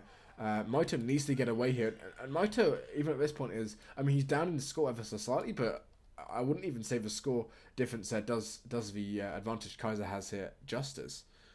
6 vills down is huge at this point. Yep, it is. That is indeed very huge. It looks like Mitoe is now going to go for a barracks. Kaiserklein already got one in the back of his base. The only thing Mitoe, I think, has got going for him now is that he can more easily take out some settler wagons in the future, since they're all in a frontal mine. So perhaps he's going to take a free settler wagon here without getting caught. But once again, if he gets caught, then Kaiserklein is just going to demolish this Yulan army. I don't know, though, because I think Kaiser's got Mulan. No, Mitoe's got Mulan here. Oh, perhaps, yeah. So he did take a free settler wagon. So yeah, the forward mine is of course very dangerous. Another villager going down but 5 Ulan coming out here. Yeah. Going to be picking up those 2 Ulan and 2 Ulan from the shipment. That's 2 Ulan for 1 Ulan's good. And Mitoe getting away here. So Mitoe not down and out here, but he is still, I think, slightly behind. Again, he can't send 2 settler wagons. This is the thing about Mitoe here. If he had 2 settler wagons in deck, yes, he'd be a shipment behind effectively, but he'd also be sort of catch up in that economy that he needs to do. 5 dops coming in for Kaiser. So if these Ulan get snared, and if there's an Ulan fight here, those dops coming in from the side will do a lot of damage. There's a house not being built here for Kaiser, which isn't perfect. But actually, I think Mitoe going to get away here with maybe losing a couple of Ulans that he doesn't want to lose, but he did take out 2 of Kaiser's. Nicely done there, snaring the other Ulan now over the side. Will lose a number of those units, but actually these dops, not really losing a huge amount of Ulans here. So I would say this is quite a close game still. Of course, there is an advantage to Kaiser still, but actually Mitoe ahead in score now. Yeah, Mitoe actually ahead in score. Let's take a quick look at what he has got in queue. Mitoe doesn't have any double soldiers in queue, so he did build the barracks. He did now send 600 coin, but it looks like with that, he's actually not going to build any double soldiers, but wants to go to the 3rd age instead. Well, Kaiserklein has picked a very good spot to push out. Mitoe is going to go to the 3rd age, and he just shipped 3 double soldiers, popped out I think 5 more, so he's now got 11 double Soldners. This is huge. That's going to be a huge raid, but Kaiserklein's army is just so strong, and if he pushes out into Mitoe's base, he's going to be in such a good position, but Kaiserklein losing so many villagers here. And he's going to get away with it as well. I mean, Kaiser's now behind on eco. Needs to be careful here, Mitoe not getting snared. Nicely done, going over to the left here. And actually the villagers over to the Yulan over to the right. Maybe we'll get another villager. There's more settler wagons then. They don't have great coats just yet. And Mitoe's going to lose his mass, but I mean, if Mitoe can get away with these Ulan and get sort of 3 settler wagons, not 3 settler wagons, or maybe actually, if Mitoe sells all his food and gets sort of 9 Black Riders out, if it's able to get that out in time, then he wins. When he wins, but it's going to be. Then he wins. The dots are so slow as well. Yeah, so in total, there has been 10 villagers killed from Kaiserklein and 6 from Mitoe. So Mitoe is effectively 4 villagers ahead. But in terms of military unit population, he's only got 5 Yulan against 11 Yulan and 13 double soldiers from Kaiserklein. So the only thing that can save Mitoe here is if he can somehow take out those 11 double soldiers. And I think the only way to do that is with the Black Riders. Yeah, he sent 9 Black Riders, so it's basically a ploy for time. And actually, Kaiser sort of going around with his dops, not doing too much here. I think Mitoe snares this. Mitoe snares this with a Yulan, and he's completely fine. Needs to be careful not to pop with the... Oh my god, so this red line is the military line, the green line is the villager line here, right? So, needs to be careful with the Black Riders not to pop them on top of the wrong side. Mitoe did just lose a lot of villagers, actually, over to the left. Lost another 4 villagers. So, this game, a lot of villagers going down here, but... those Black Riders pop on the correct side. Needs to be careful. They're going to pop in just a second. They pop right on the... Oh, that is not good. They're going to get snared by the double soldiers. These do have 40% melee resist, which is incredibly good versus this army. It's better than Dragoons in that regard. Needs to be careful not to get snared. They do have more speed, so if they get out of the snare, they've won here. There's a lot of drops going to go down here. I don't know if any more villagers have gone down for Mitoe. No more villagers gone down. More villagers going down at the top here for Kaiser. And actually, they're both equal in terms of economic unit population. They're both equally down in terms of economy, both of them. Losing so many villagers this entire game. It looks like Mitoe still got all 9 Black Riders. So 2 of them are on very low HP, but it doesn't matter. They still do the full damage against those double soldiers. Just make sure you don't get caught, and you can take on the full damage of those 9 Black Riders, and you can start snaring Yulan, you can start snaring settler wagons. You can kill everything. Kaiserklein is now going to the 3rd age, so Mitoe's pretty much got 1 minute, maybe 1.5 minutes to make good use of the Black Rider advantage. But he can now go in to Kaiserklein's base here and start killing off every villager that Kaiser has. And he's out on a map now. He's over right to the right here. He's over on these forward coin mine. And Kaiser's saying that's probably quite a bad fight. I would agree. Mitoe even now going down with one of the worst walls I've ever seen in my life with pillars. But, but going to go down with a wall on the left-hand side here, which I quite like, stopping. There it is! And there's resignation. Mitoe clawing back a victory from absolute defeat there. That is the GG. Yeah, it was pretty much, everyone called it in the chat as well. Everyone already saying GG, losing 5 villagers, GG out. But turning it around and using his Black Riders in the 3rd age to kill the double soldiers. That was a very close fight at the end there. Very interesting. And my game's crashed, which is interesting. Well, it doesn't matter. The game has been finished, so you launch your game. I will talk about the post-game stats here.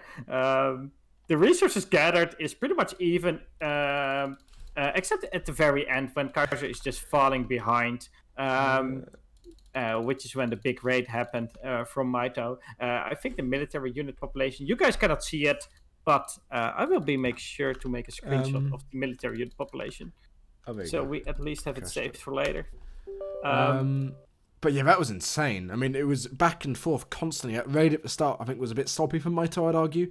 But yeah, the 9 Black Riders coming in, sort of. What do you do versus Germany there? If you've lost all those villagers anyway, you can't get up and send BR.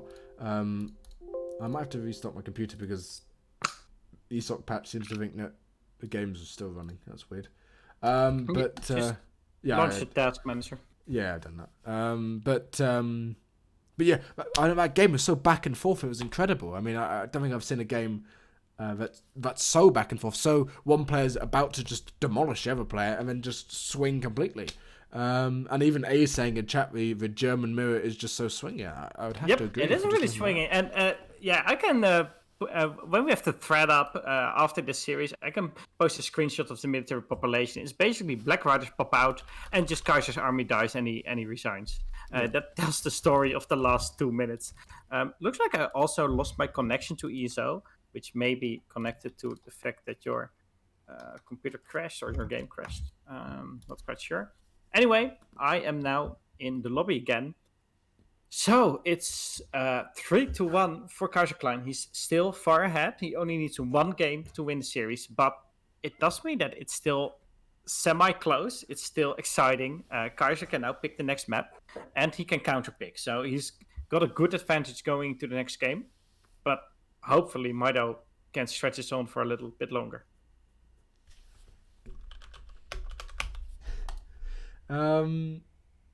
Yeah, so it is high plains again, apparently. Let's see. Kaiserklein got High Plains, Klondike, and Kamchatka Winter. So indeed, he can pick High Plains. He cannot play Ottoman, of course, because you need to pick. You may need to win with 4 different civilizations. He's already won with Ottoman. Like so many Yulins would have died if we could multitask. Yeah, that's one of the things in the German mirror and in every German game. You need to do so well in multitasking everything. All the little groups of 2 or 3 Yulan. And yeah, that is a very difficult task. Looks like a lot of hype in the chat as well. Epic game. I've got no words. Mitoe's hand is probably trembling. He even forgot to delete the pillars. Yep. So definitely an exciting end to this game, and not the end of the series yet, which is also really cool to see. So what's interesting here is, of course, Mitoe can't play Germany, right? But pardon me, Kaiser can't play Ottoman. So yes. So I think a Spain pick comes in here for Mitoe. Yeah, it may just be a Spain pick since Kaiser already won with Ottoman, and well, Kaiser can just play Germany again, of course. Yeah, but not quite sure if he wants to. I don't know if Germany actually wins here, because obviously it depends on the wood start. If you get a 200 wood start, it's so good for Germany. But if you get I don't know, like 100 wood, 300 food or something, and then Spain just builds dogs, you could be Germany no TP versus Spain with 5 TP. But France coming in. Okay, he's gonna go France a little bit more standard, I guess, but probably not gonna do stuff like advanced training post. Yeah. But I think, does France even have ATP? It actually looks like, I'm not quite sure if I can say this on stream, but when looking at Mitoe's home city of his friends, he's got one deck that's literally called I Hate Kaiser.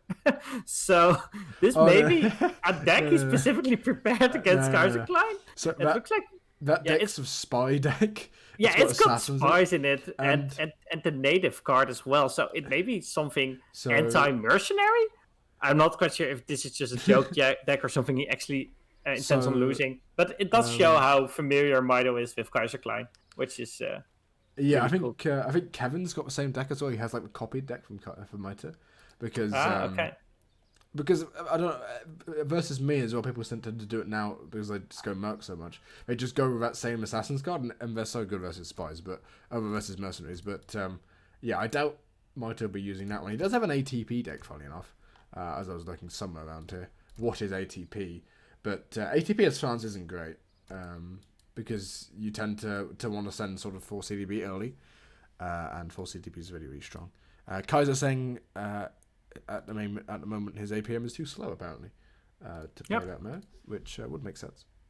Okay, so it looks like it's going to be Germany versus French. Kaiserklein going to stick with Germany here. Probably going to stick with it until he's won. So, yeah, that is going to be the matchup on High Plains. So, probably not as trade post heavy as Spain versus Otto, where it's just a constant battle for the trade post, both of them having ATP. But both of these civilizations, of course, want to make use of the trade post. So there's definitely going to be some contention. Just not as heavy as we saw before, I guess. It is interesting to have one series and the same map twice, so you can actually see the differences between how much a civilization influences what happens on a certain map. I find it quite interesting. So let's see what they will make of it. Yeah, Mitoe to green in here. It is France versus Germany, so sort of a classic matchup. I think there's a bit of contention between who wins this. I think in this version of EP, I think France might have a slight advantage because obviously what tends to happen in this matchup is you tend to go sort of 5 Husses as France and 7. I think 7 Olan equal traits of 5 Huss now because of the changes to their HP. So that should be quite interesting to see. In EP9, I think it's quite France favoured. But anyway, we're going to ready up here by the looks of it. And waiting for Mitoe here to click in, and then we're gonna start this next game. I'm kind of hoping Mito will do something unconventional, like a native rush or something, but perhaps he doesn't want to risk that in this game. Yeah, natives aren't great on this map. Yeah, they are not great, but the fact that it's so unexpected may be what he needs to throw Kaiser off.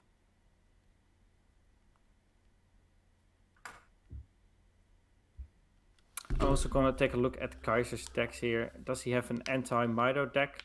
Doesn't look like it. Anti-Mito deck. Yeah. He does have was one deck which is really funny called OP Dops, which is a sort of deck I would make, or maybe David Gibson would make. All the double sorted cards and the mercenary cards. even what's it called? Solongen's Steel or something, which is makes Dops. It makes Dops like 3 speed or something. It gives them like stats in industrial. It's quite funny. Yeah, basically the Teutonic Knights of Age of Empires too. Just if you touch them, you die, but they can never touch you. But it looks like Mito gonna take a break. And Kaiser going to take a break. Will allow us to just talk a little bit about how charity, which all the money is going towards, is the Sacred Heart charity. If you do exclamation Sacred Heart, or maybe is it Sacred Heart? I think it's Sacred Heart. Sacred Heart, yes. In the chat, there you go. There's Eddie doing it. Mark doing it. There it is. And if you click on that, we'll tell you a little bit more about the charity. I think it's a charity quite close to Comet K or Trevor's Heart there. Any donations or any subs will go towards that, which is quite nice. Yep. Of course, it is just to say this is probably the last ESOC tournament or large ESOC tournament. There's a couple going on with the World Tournament and of course Trevor's Wastebin Wars, but I think this is the last proper ESOC tournament to actually occur before DE, and probably the last one on the complete collection version of Age of Empires 3. Yeah, there are still some people who are thinking of something like a goodbye tournament, doing the days or the weekend before DE launches, like the last proper games on the old game before DE launches. But yeah, this is definitely the last big tournament we're gonna have on this game. If DE is successful, of course. If it turns out that everyone prefers the old game, gonna keep on hosting tournaments there. But everyone is doing their best to make DE the best game possible, both the developers and the community helping out in the betas and stuff. So I'm really excited, and I think it's going to be a fantastic successor to the old game. But with that being said, I'm going to click into the game here, game number 5 between Kaiserklein and Mito. It's match point for Kaiserklein. Should he win this game, he will be the victor of this tournament. And Mito has another chance to bring it back with the French civilization. Yeah, so it is 3-1. Of course, best of 7, so first to 4 points. So it could end up being quite a long series here. We've already been streaming for, about an hour and a half. I had the stream going on for about half an hour beforehand. But yeah, an hour and a half already, and the game is, I would say, just heating up. I mean, Mito, of course, is an incredibly competent player himself. I do need to fix the scores, but Mito's incredibly competent. The wood start here matters quite a lot. If it's a coin start, it's much better for Mito here, which is important to note. Sort of a classic matchup, France versus Germany. This can go either way. It's 50-50. It's 50-50 on RE, of course, even. So we will see what the great start is. It is wood start, which I would argue is better for Germany, but of course is not bad for France in the slightest. Yep, it is definitely not bad for them. And it looks like both of these players probably going for this training post here. The scout of France does no longer snare, I think, so it's not possible to slow down the enemy hero. But it looks like Kaiserklein just opting to go for the trade post before that, so Mito is going to take this one, it looks like. So Mito going to take the other trading post. Might miss the pass. I think he's got it. Trading posts do build really quickly, much quicker than other buildings. Yeah, but, not with vills. Not with vills. I mean, it's just like the explorer builds like 4 times quicker than villagers. Yeah. So he's gonna get the first pass. Harrison donating $20. Thanks Harrison for the donation. So what else are we seeing on this map? I think this is an important treasure. It's always a strong one. Used to be 140 food. It's now nerfed to 110 food, but it's still a powerful treasure. Any food treasures in the first age. Something you want to get? So Mitoe gonna go for 80 food as well. Kaiser just picked up 80, I think 70 XP. Yeah, 70 Yes, XP. 7 XP. And you can see the advantage he had there. I think he was sort of 10 to 15 seconds in front of Mitoe sending his shipment simply because of the extra TP. I like Mitoe's deck. Mitoe's deck's really, really interesting. He does have assassins in his deck. What? This is basically the anti-Kaiser deck. Yeah. There's so many H4 cards. What is this? Yeah, even 12 Skirm, which actually isn't a particularly good H4 card. I think 5 Cuirassiers is probably better. Kaiser's deck in comparison is actually the most standard deck I've ever seen for Kaiser here. Yeah, that is the most standard deck that you can have. So yeah, Mitoe's deck, I quite like this. Sort of an FI approach. Mitoe may be seeing the fact that maybe mechanically that Kaiser might be ever so slightly better than him, but I can't say the word. Strategically, Mitoe might be able to just go for an FI and sort of claw out a victory that way. I don't know, but actually, I mean, what doing an FI against Germany is just so dangerous since their H3 timing push is so strong. So I'm not quite sure if he actually intends on doing an FI or if he's just choosing this deck to throw Kaiserklein off balance and he knows all the important cards are in there and the rest is just filler. So stuff like Assassins against Mercenaries, I'm not quite sure if he intends to send it or if he just got it in his deck to deter Kaiserklein from ever sending Mercenaries because of the threat of Assassins coming out. So not quite sure what Mitoe's game plan is. Something we can ask him after the series, probably. What actually is interesting about Mitoe's deck as well is he has like sort of viability to play in every age. He's missing some key cards in there. He's missing what's he missing in Age 3? He's missing 1,000 Wood, I guess. Yeah, 1,000 Wood is an important one. Other than that, French can usually go for 8 cards in the third age. They don't need all 10 most of the time. Yeah, so if anything, I mean, Mitoe's got a deck which is viable for every age, the second age, third age, and of course the fourth age there. With the even the not commerce age, the colonial age being viable there. But Kaiserklein again has a deck which is just standard, so it doesn't make a difference. We don't see ATP for either player, so really, effectively, I mean, neither player is going to really care about the TP line too much. But we'll have to wait and see what Mitoe's doing. There is a Blackfoot Scout, which might get a bit of a contest. And actually, that Scout, I mean, it only does 5 damage, but it, against both players who want to go for that TP isn't too bad. And actually, Mitoe getting that, both players going for a crack shot, and Mitoe sort of stealing it off of Kaiser, both about equal distance, but Kaiser hesitating a little bit. He's going to be up 75 points. If Mitoe now just straight up goes towards his treasure, he can probably still do some damage against Kaiserklein, but it looks like Mitoe is going to go for the 70 coin here instead. But Mitoe now got 2 scouts running around. One of them is here in stealth near Kaiser's base, so he knows exactly when there's Yulan coming out, how long he's got to respond to them, if there's going to be a barracks coming up instead of a stable. So Mitoe's got all the scouting potential, and Kaiserklein doesn't have a lot of HP on his hero as well. So Mitoe in a good spot to take a lot of the map control and trade post here. Yeah, gonna be running away with that Blackfoot Scout, where it does get a bit of damage off from that Johan. But it looks like Mitoe, what is Mitoe doing? He's just sort of staying in base, going for a stable in base. Same with Kaiser here. That's sort of standard for both players. People could be walking around now. The German Explorer might be able to pick up an extra trading post if he's lucky. But 3 settler wagons coming in for Kaiser. Did have 2 shipments stacked there, which is incredibly good for Kaiser because of the XP he got early on. And of course, High Plains has a huge not even EP pass, an XP pass. And those 2 Arlans are going to come forward, but units in queue here for Mitoe. Mitoe not using his hero, by the way, for the last 1 or 2 minutes. So that's something he should take care of. Just take some smaller treasures or scout around. Looks like not going to lose a villager here, but very close, actually. It's good blocking, actually, from Mitoe. Mitoe using the CDBs he had just to block. Oh, that CDB's low HP. Didn't get a swing off on that. 2 of them very low HP, but all of them still alive. So doing a good job defending against the 2 Yulan raid. Next up are 5 more Yulans for Kaiserklein. So he's now got a mess that he can threaten Mitoe with, but pretty soon he should have 5 Hussars and 5 Musketeers out if he doesn't get popped. Yeah, might lose this Explorer, 75 HP, so he's fine.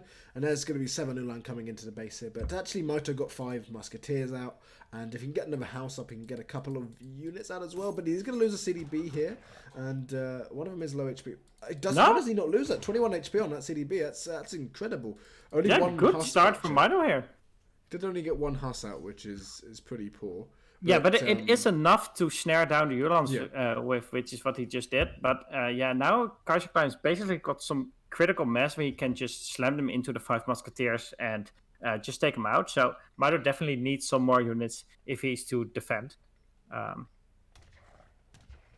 By the way, Kaiserklein has got a market, but only got steel traps just now, and placer mines already researched. Mitoe already had steel traps and placer mines, so Mitoe, in terms of economy, is about on par with Kaiserklein here, and that should only to continue to grow into Mitoe's favor, just because he's got CDBs instead of normal villagers. Yeah, notably, we don't see any sort of extra trading posts going down for Kaiser. He is taking down the Mitoe trading post at the top left, but it's just giving Mitoe time here. 700 coin now coming in. 3 Hussars. 3 Hussars. Okay, looks like Mitoe just wants to push out right now and maybe do some damage here in second age. 3 Hussars, I'm not quite sure if that's going to be enough against the big batches of Ulan that are still popping out of Kaiserklein, because even though he sent a military shipment worth 6 population, he's still behind in military population overall. So I'm not quite sure how effective it's going to be. Ulan's are slightly, I would say, sort of oversaturating the military population. An Ulan is the same population as a Hussar, and a Hussar is significantly better than an Ulan. But actually going to get snared here. Doesn't want to lose too many, especially if he's going up to the next stage here. And actually going to lose three Ulans there. And actually, because Mitoe's obviously has a slightly better XP curve than Kaiser, just simply because he's France over Germany. Germany has, I think, a 12% XP penalty there. We'll be able to just walk around and actually just going to be aging up off of this, I think. Looks like they're going to take out the CDB here, whereas Kaiserklein was trying to raid in Mitoe's base, but didn't take out any villager. If you take a look at units lost, Mitoe only lost 1 CDB so far from all the raids. Kaiserklein lost 1 CDB and 8 Ulan. Mitoe didn't lose a single military unit yet, and actually going to take out a full setter wagon here as well. So I think Mitoe's in a good spot. Both of them are going to be aging up though, and Kaiserklein is going to be way earlier in the next age. So that is an advantage Kaiserklein has, which is going to be really scary for Mitoe to deal with. But if he can do a lot of damage here while he's got the advantage, then he may be fine. Yeah. If I were to speak on like any part of what of Kaiser's doing slightly wrong, of course it's very difficult too because he's such a good player. He does actually get great coats quite late. I know Harrison, obviously also casting a lot, is someone who's a sort of opponent of getting great coats very, very early. And it's not something that Kaiser seems to do. He actually lost that settler wagon simply because he didn't have great coats. That's 75 food, which would have been a good investment actually. Bit of a raid coming in here. A lot of villagers actually might get caught out here. This is quite bad for Mitoe. Does get 2 in. None of them killed yet. Still, all the villagers are still alive. Oh. A nice pull here. Might lose a single CDB. Yeah, a single villager being killed here, but gonna have a nice pop with the Minutemen, so gonna do some damage against Kaiserklein army as well. Also, a little bit wasting Kaiserklein's time here and wasting the HP on those Ulans before they get to the veteran upgrade. Allowing Mitoe to go into the third age here and try to stabilize. He needs some more houses, but then he can start pumping out those third age units and shipments as well.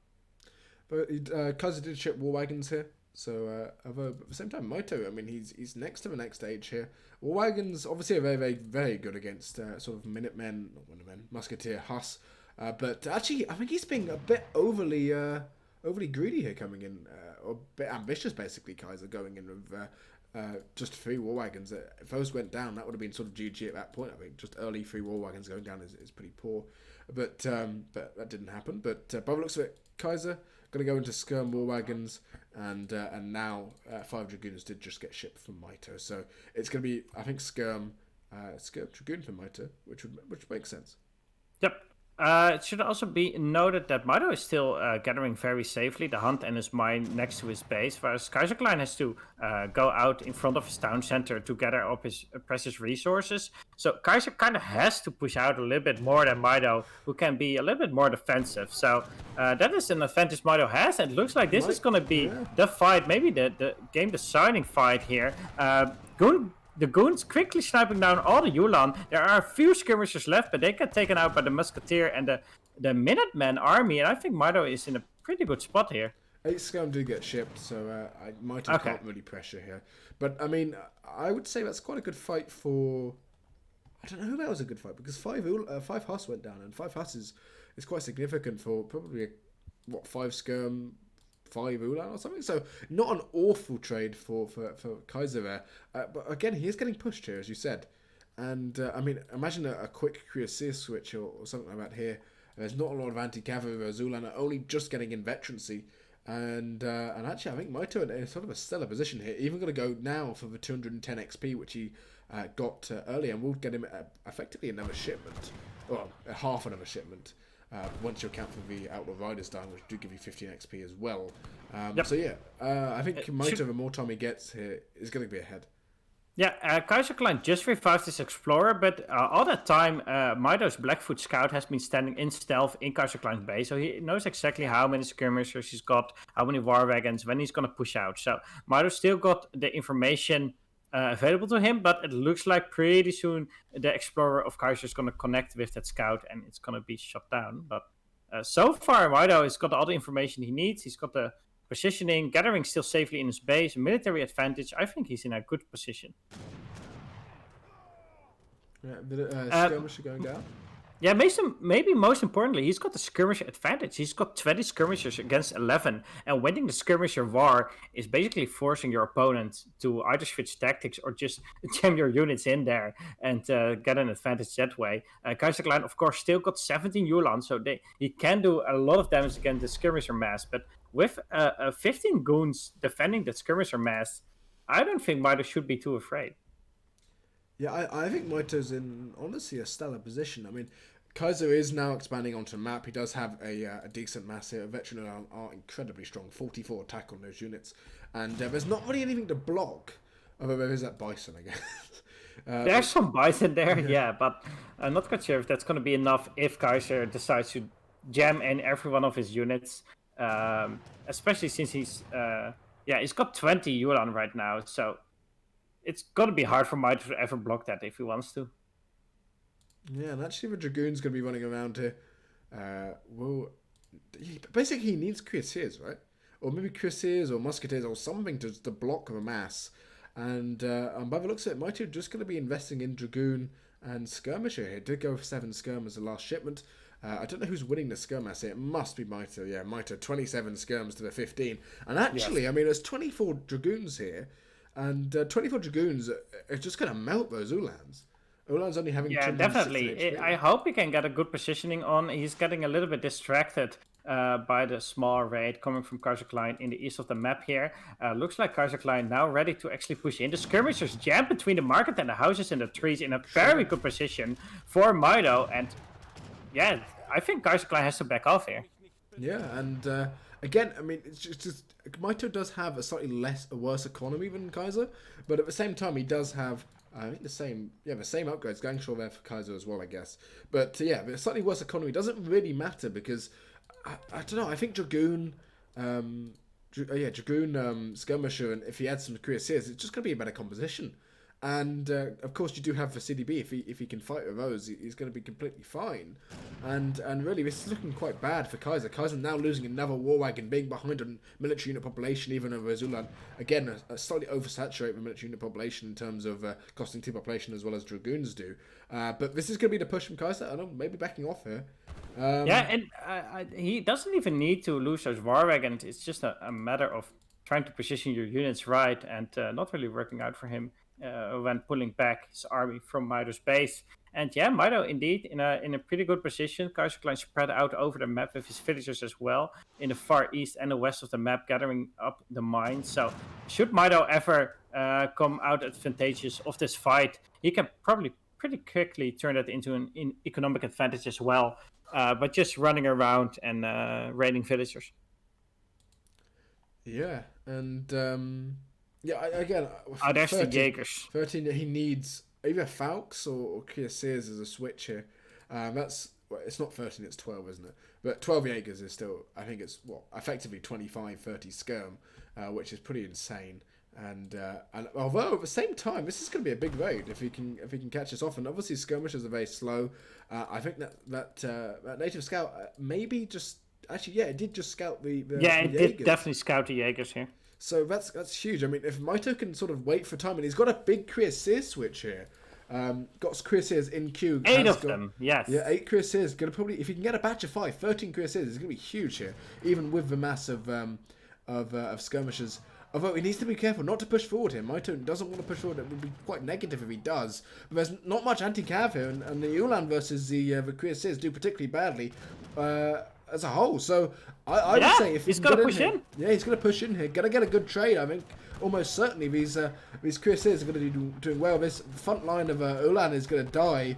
And how many Cuirassiers are left? That's what's important here for Mitoe. There's 2 left. That's not enough, but he will get another batch of 5 out in just a second. And if anything, he had a good fight. Yeah, he didn't even try to get his Cuirassiers on top of the skirmishers because he knew the Yulan would block them. So he just straight up tried to smash through the Yulan, and now all the Yulan of Kaiserklein are dead. Only 3 are left.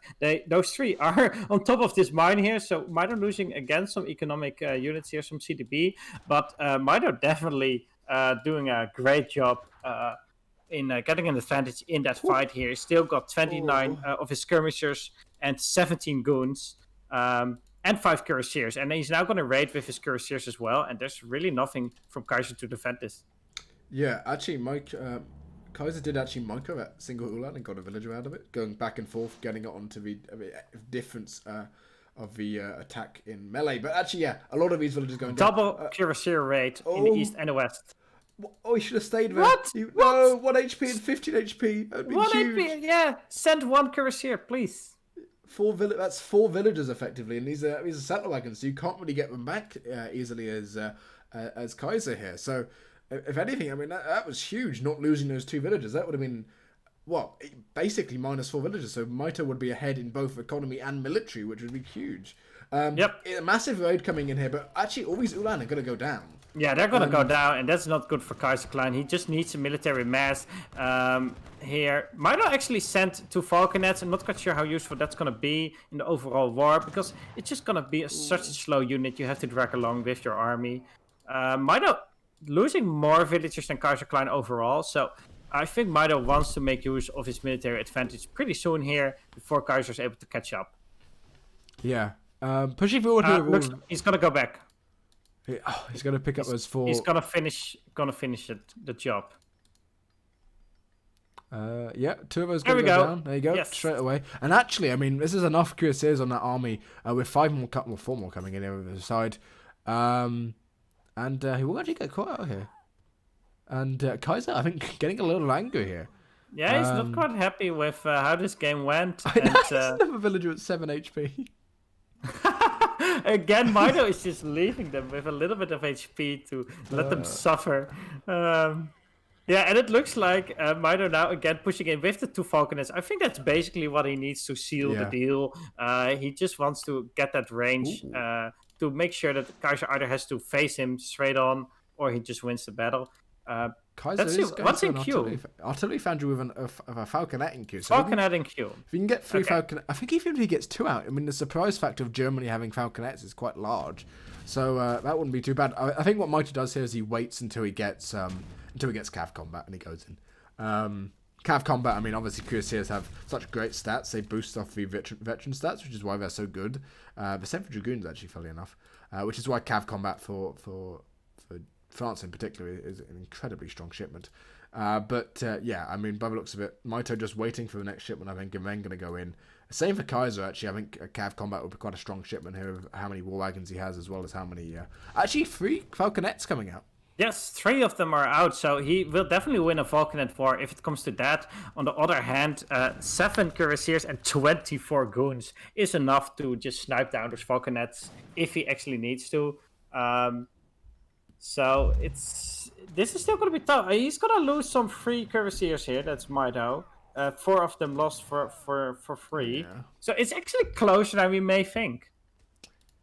Yeah. And Kaiser may still turn it around. Although at this point, I mean, Mito's getting in the coal upgrade here. Does need to be careful about these villagers on his mine. His mine's going to get pushed off. Obviously, CDB are quite good at just tanking shots. The 2 Falconets do come out. They're going to get some nice shots off anyway. But, I mean, if those Falconets can take out those 2 Falconets, this is going to be huge. The 3 Falconets are going to get some volleys. The Falconets are getting stuck on the skirmishers. Mito putting them into does take out a single Falconet. That's okay for Mito. Mito going to come forward with the Dragoons. He has enough to basically snipe them out. Villagers for both sides actually on that coin mine, being such a contentious point. And yeah, both of the villagers mining there in the middle of this battle. It looks like both of the players smashed in their units into the other Falconets. Mito actually surviving with 1 Falconet on exactly half HP. Looks like Kaiserklein focused everything on shooting down 1 Falconet, but leaving the other one alive. Now killing it with his villagers, while the skirmishers and goons are trying to kill the villagers, which are smashing into that Falconet. And at the end of the day, 27 skirmishers left for Kaiserklein, 23 for Mito, but still 11 of the Jaegers are left. Yeah. And Mito doesn't have anything to deal with the Jaegers. I mean, he doesn't have any cuirassiers anymore, or hussars. So I think Kaiser is fine. I think he's fine, but he needs to push in now. He needs to get something out of it. That coin mine being particularly important, actually. And look at this. The coin mine here just run out, and there's no coin mine to go back for except for this one. So, again, it's going to be so dangerous for Kaiser to... He's not even mining gold at the moment. He's just everything on food. Yeah, this is interesting. I mean, Mito now going into crossbow of all things. As well as cuirassiers. Crossbowmen because there's no more gold on the map. Mito does have actually one thing. Mito does have assassins in deck, and because there's so many Jaegers left, assassins wouldn't even be that bad. They do 10 damage as a base. Losing. On the other hand, you need even more coin. You need lots of coin. Mito does have 500 coin here on this coin mine. He's lost so many villagers on that one mine in the south. another villager's going to go down, and actually both these players going to be on, I think, sort of less than 20 villagers in a minute, which is going to be huge. The thing is that Mito's still got the mobility, right? I mean, war wagons are not really that fast. Goons are much faster, and most of Kaiser's army is infantry. So Mito is just very comfortable running around here, killing villagers, sniping off Yulan, whereas Kaiser is basically stuck with this big lump infantry mass, just immobile. And actually, I mean, if Mito can mass enough cuirassiers, which he's going to lose some more actually to war wagons. A bit of lag here. Hopefully Kaiser isn't dropping. Not another French toaster, which is not doing its job. But if anything, I mean, it gives a little bit of time to look at what's happening on the map. Crossbows are coming in as a unit, I guess. But crossbowmen, have they already been trained to crossbowmen? I haven't seen them. There's some crossbow with the skirmishers there, but this isn't looking too good for Kaiser, especially since he's dropping now. He's back again. Oh, yes, there we go. He's back. So one drop, that's fine. At least the games themselves went fine. So he's not got out crossbow. Oh, Mito's got crossbowmen out yet, but Kaiser doesn't have them on the field. And he needs to be careful. There's only 5 war wagons here. There's 5 more coming in. These don't have cav combat. But it's just going to be up to Mito. If Mito can get enough veteran cuirassiers out to challenge this Jaeger mass, he's going to be fine. I mean, Kaiser does have 9 Black Riders, so that is sort of a ticket as well to be able to get enough of these anti-cavalry units out. But, I mean, I don't know what you do here as Mito. Do you get cuirassiers out and hope that Kaiser doesn't have the anti-cavalry mass to actually do anything against it? This is going to be a big raid, but the skirmishers are nearby, so it's not going to last for very long. I think for Mito, you just keep on... 8 crossbowmen have been sent after 24 minutes. I think just running around like Mito does now, wasting Kaiser's time, and most importantly, just killing villagers and making sure that Kaiser has to keep walking all over the map to defend the few villagers he's got left. I think that's fine. That's a great game plan. Mito just sent 8 crossbows instead of 1,000 coin. Yeah, that has to be a mistake. 1,000 coin is so much better in this situation.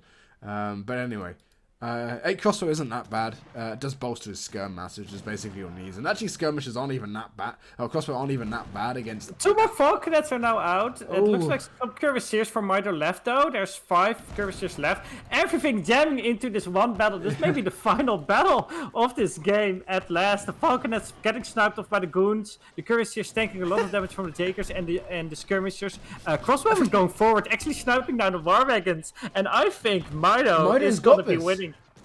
I think he's got it. Yeah, he's Minutemen, yes. He's got this almost certainly. I mean, these war wagons are going down. He needs to be slightly careful not to lose his mass. But actually, I mean, these crossbow, you snuff them anyway, but they're actually pretty decent versus war wagons because of their multipliers. And actually decent versus skirmishers because of a higher level of just base damage, basically, for their cost. And there's the GG coming in. There is the GG! The reverse sweep is on. 2 games now, 1 for Mitoe, 3-2 for Kaiserklein in the end here. Whew! What a game! What a series! I mean, the first 3 were not that close, but now it's on. This is really when it's taking off.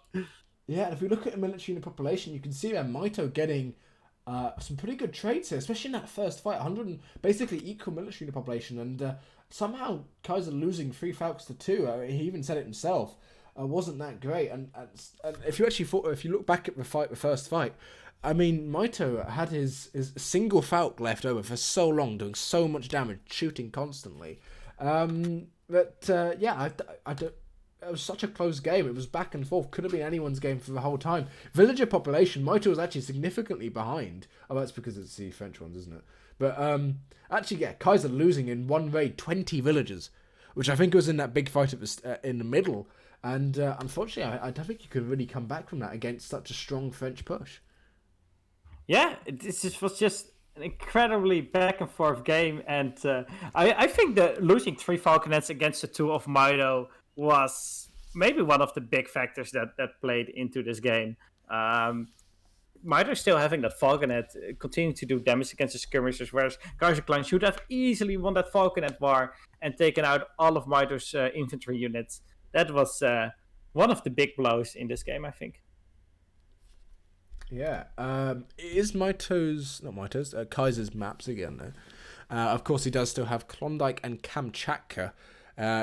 I'd quite like to see if this goes for 4-3. If it ends up being Kamchatka as the last map for the last tournament of Age of Empires 3 complete edition, that would just top it off for me, because Kamchatka is the most standard map. It's the map we've seen most in tournaments, and it would be the last map we've seen. That would be incredible. It's like the character arc of ESOC has completed, right? I mean, we started out with the Re version, which we all hate. We made our own patch. We made our own maps because the official maps are not great.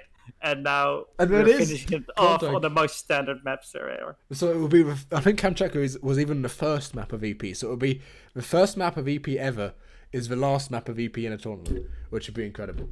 But yeah, Klondike coming out, not a map we actually see too often, but I think one of Kaiser's favourite maps actually. Is Mitoe to pick. Spain is incredibly strong on this map, but Germany is still able to be picked from Kaiser. And as you said earlier, I think what Kaiser's going to do is he's just going to stick on Germany. Germany is probably his best civ. He's going to be stuck on that, going to be trying to keep that alive. But this is a good map for Spain, good map for Germany. Going to be quite difficult for... I think if Mitoe picks Spain, it's been quite difficult for Kaiser to really counterpick it. Yeah, that's an interesting pick. I'm going to go... quickly take a toilet break as well, and hopefully the game won't be starting yet. I will green up just in case. But yeah, as I say, Klondike 5 TP map here. Really good for ATP. Does have 2 nuclear villages. They're not too important, but this map in particular has a lot of hunt on the bottom. You can see here on the little mini map on the right, the hunt and the coin mines are sort of on the bottom. Actually, the coin mines are on the top here, but there's not a lot of hunt there, and it's quite hard to defend. So it's quite a short, stunted map as a whole. You do have some berries and base, of course. But quite good for civs which like to take that TP line. Spain, Ottoman, civs along those lines, and quite difficult to counterpick them here as well. So it's quite good for Mitoe here. Mitoe cannot play France, he cannot play Germany. Kaiser can't play Iroquois, Ottoman, or France himself. So it is Mitoe to pick first, of course, but it is going down to a 3-2 score, first to 4 here, best of 7.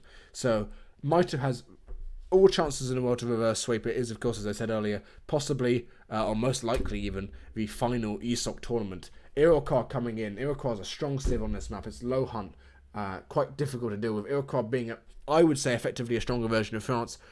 Kaiser could pick Germany here, could pick whatever he wants. But, yeah, so it's coming down to a 3-2. Mitoe has to win 2 games. Kaiser has to win 1. So there's 2 games, there's at least 1 game left, this one left, and there might be a game after it. It is a match point, been match point for the last 2 games now. Mitoe clawing back 2 victories in the face of defeat. And the host cancelled again. Kaiser rage quit. I was like, I don't know what he did, but he's not here. I'm back. What's happening? It said the host cancelled a game, but I don't know what's going on. Kaiser and Mitoe aren't online on ESOC. So maybe ESOC went down for them. Mitoe's online on ESO for me. That's odd. Maybe Kaiser's restarting for sound or something? I sent Mitoe a message. Let's see what's going on. Mitoe just hosted. Well, I guess... Join the lobby now. Oh, Mitoe said he probably disconnected. Well, okay. That's okay. Give him a minute to breathe. So Mitoe picked Iroquois. So Kaiser can still counterpick. I don't think he actually readied in. This is annoying. Obviously, his internet. I think Kaiser maybe at his parents' house.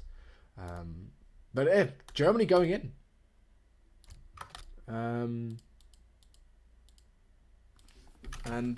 So this is the match point still. It's been match point for 2 games here.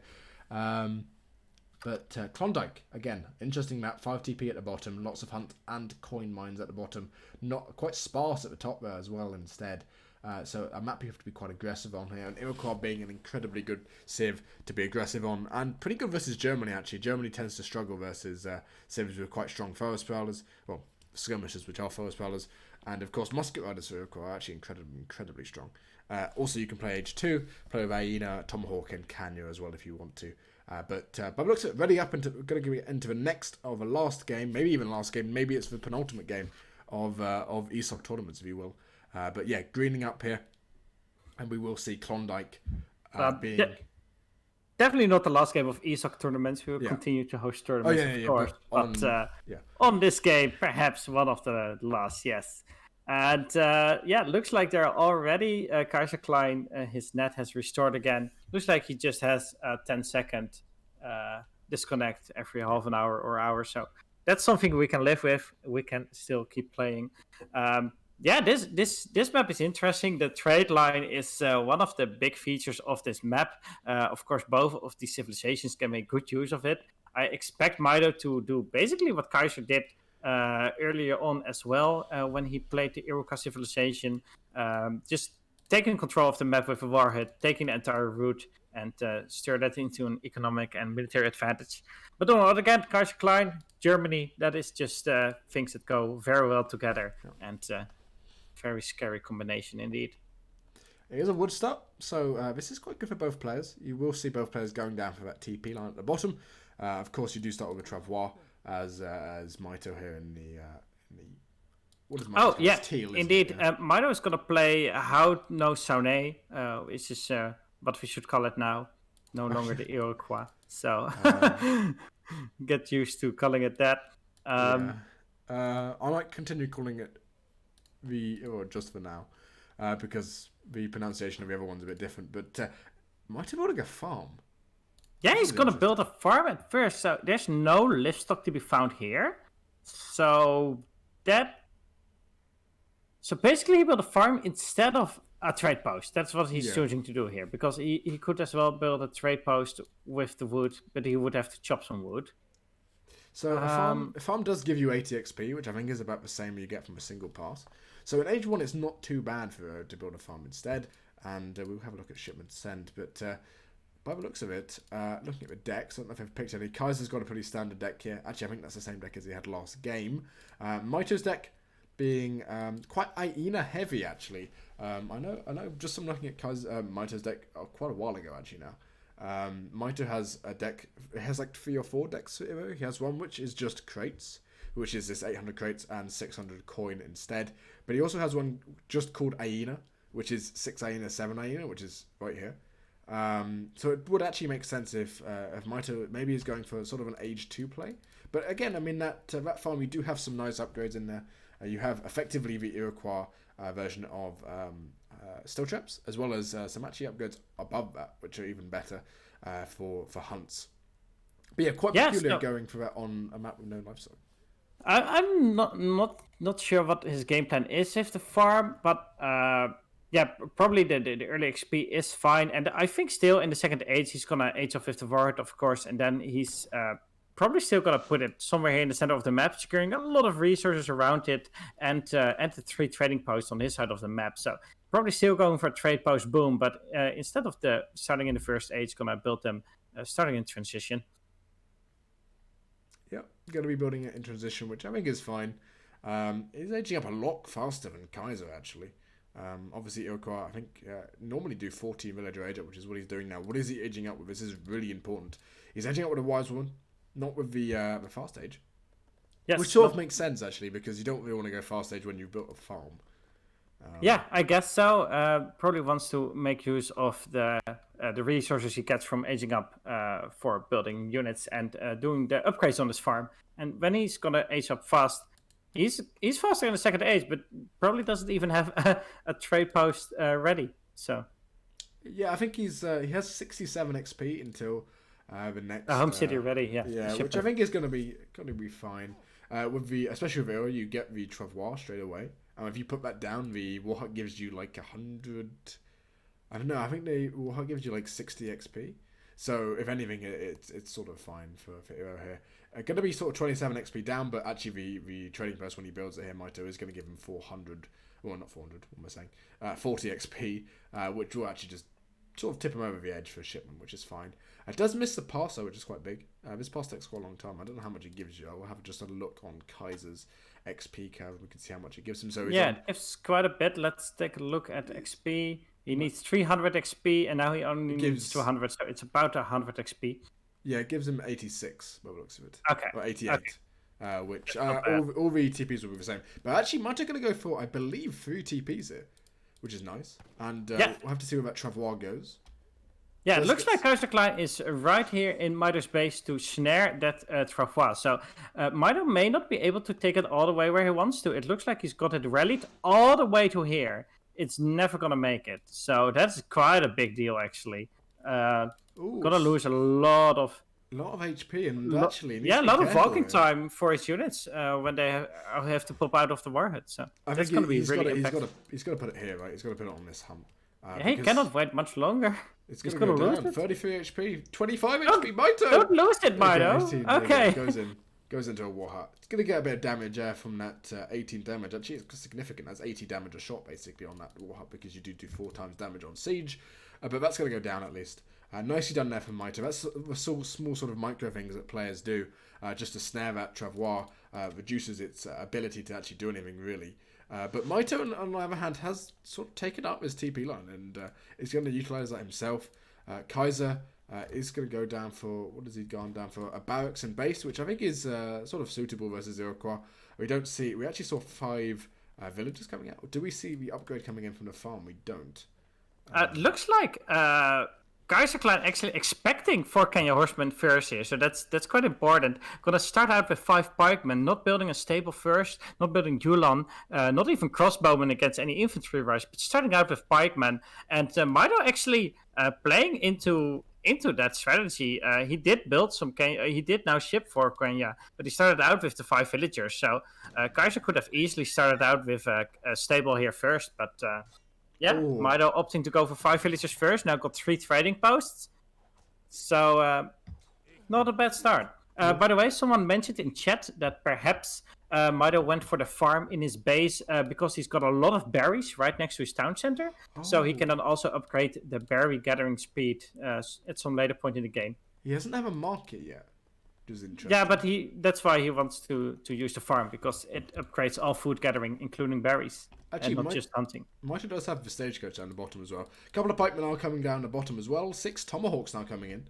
And again, this walking time, as you said, is going to be quite negative towards Mitoe here. I mean, he's going to get caught by the Ulan. I don't know who wins this. I think 4 Ulan probably lose to 4 Kenya, right? Yeah, they will lose to Fort Kenya, but he's got a lot of pikemen and now a big batch of crossbowmen here in as well. So Mitoe should definitely back off here. It's going to take a few shots, but he knows when to leave. And I think he's going to go all the way back to his warhead pretty soon here. Kaiser's spending a lot of his resources Ooh. and time on building a mass in the second age. So Mitoe knows Kaiser's not going to be in the third age for a while. I'm happy to just go back for now and defend while my 3 trade posts generate all the resources I need. Yeah. Kaiser still got 1 trade post, but it's not as impactful as the 3 of Mitoe, of course. Yeah, Kaiser having 14 pikemen, as well as 22 crossbowmen. It's quite impressive here. But again, I mean, if 7 Aina comes out, or like 7 Aina and a batch of 5 Aina and a big button, which I don't know if that's been completed yet. The big button hasn't been completed, but if you can get to the sort of hand-to-hand combat, well, not even hand-to-hand combat, if you can get to close combat with the crossbow, the tomahawks actually do pretty well versus them. So yeah, there's 5 Aina.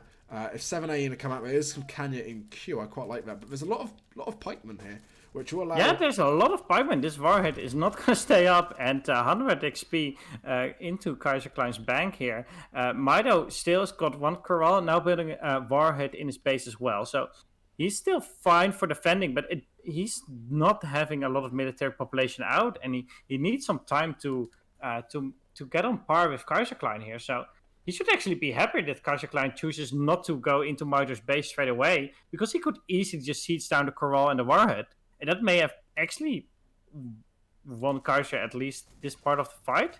But Kaiserklein going for the trade post means Mitoe's got some time to get out of mass. If he catches this is huge. That's going to be 5 Ulan going down. But unfortunately, not only getting 1 there for Mitoe. But actually, I mean, this is a lot of crossbow here. Where's the anti-cab? There's, 15 pikes? That's enough. So, if anything, I mean, I think Kaiser's in a quite a good position here. Both having equal trading posts now. That trading post advantage for Mitoe has sort of diminished with that 1 trading post going down. And actually, this hasn't been built. I thought this was already built. So Mitoe actually had an economy still, just by a little bit. But yes. 7 Ayana now out as well. That is the big patch. Yeah, another 4 Kenya horsemen here. So yeah, Mitoe quite happy, I think, with his army now almost on par with Kaiserklein. Units are probably a little bit stronger as well, especially with the aura of the hero. But it's going to be hard for him to make good use of his Kenya as long as there's so many pikemen around. And actually a lot of Ulan now as well. There's villagers in that fight as well. Doesn't want to be attacking those. That would be a negative to Kaiser, even though you want to damage the economy of the other player. But actually, I mean, Mitoe, Kaiser's on berries here. He has the still trap a little bit, but he's on berries. Mitoe comparatively does have both hunting dogs and great feast. So if he goes on berries, he's not going to be too disappointed simply because of that great feast tech. And it's going to be down to who controls this TP line. Mitoe is just massing in age 2. Kaiser's aging now, but he's going to age and get a single shipment out.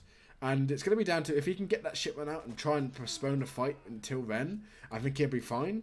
But actually, there's enough crossbow here to sort of deter everything.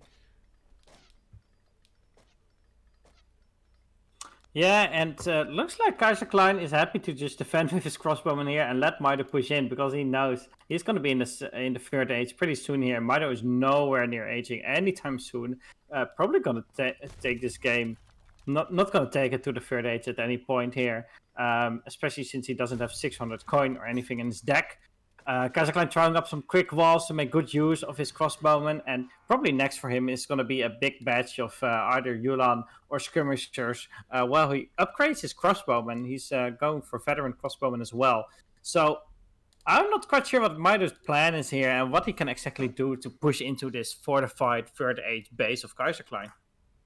Yeah, this is tough. I mean, he has enough Ulan here, or Kanya, but H3 Germany is just so strong. I mean, Kaiser is on berries, which is quite important. Berries are 0.67. Hunts, I think, is 0.85 food per second. And of course, when you account for still traps on those, that's hunts are like 1.1 or something.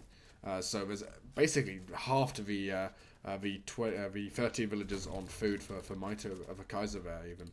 And Mitoe now taking back this T-plan is quite important, or at least taking one of them down. The economy is probably in favour of Mitoe now.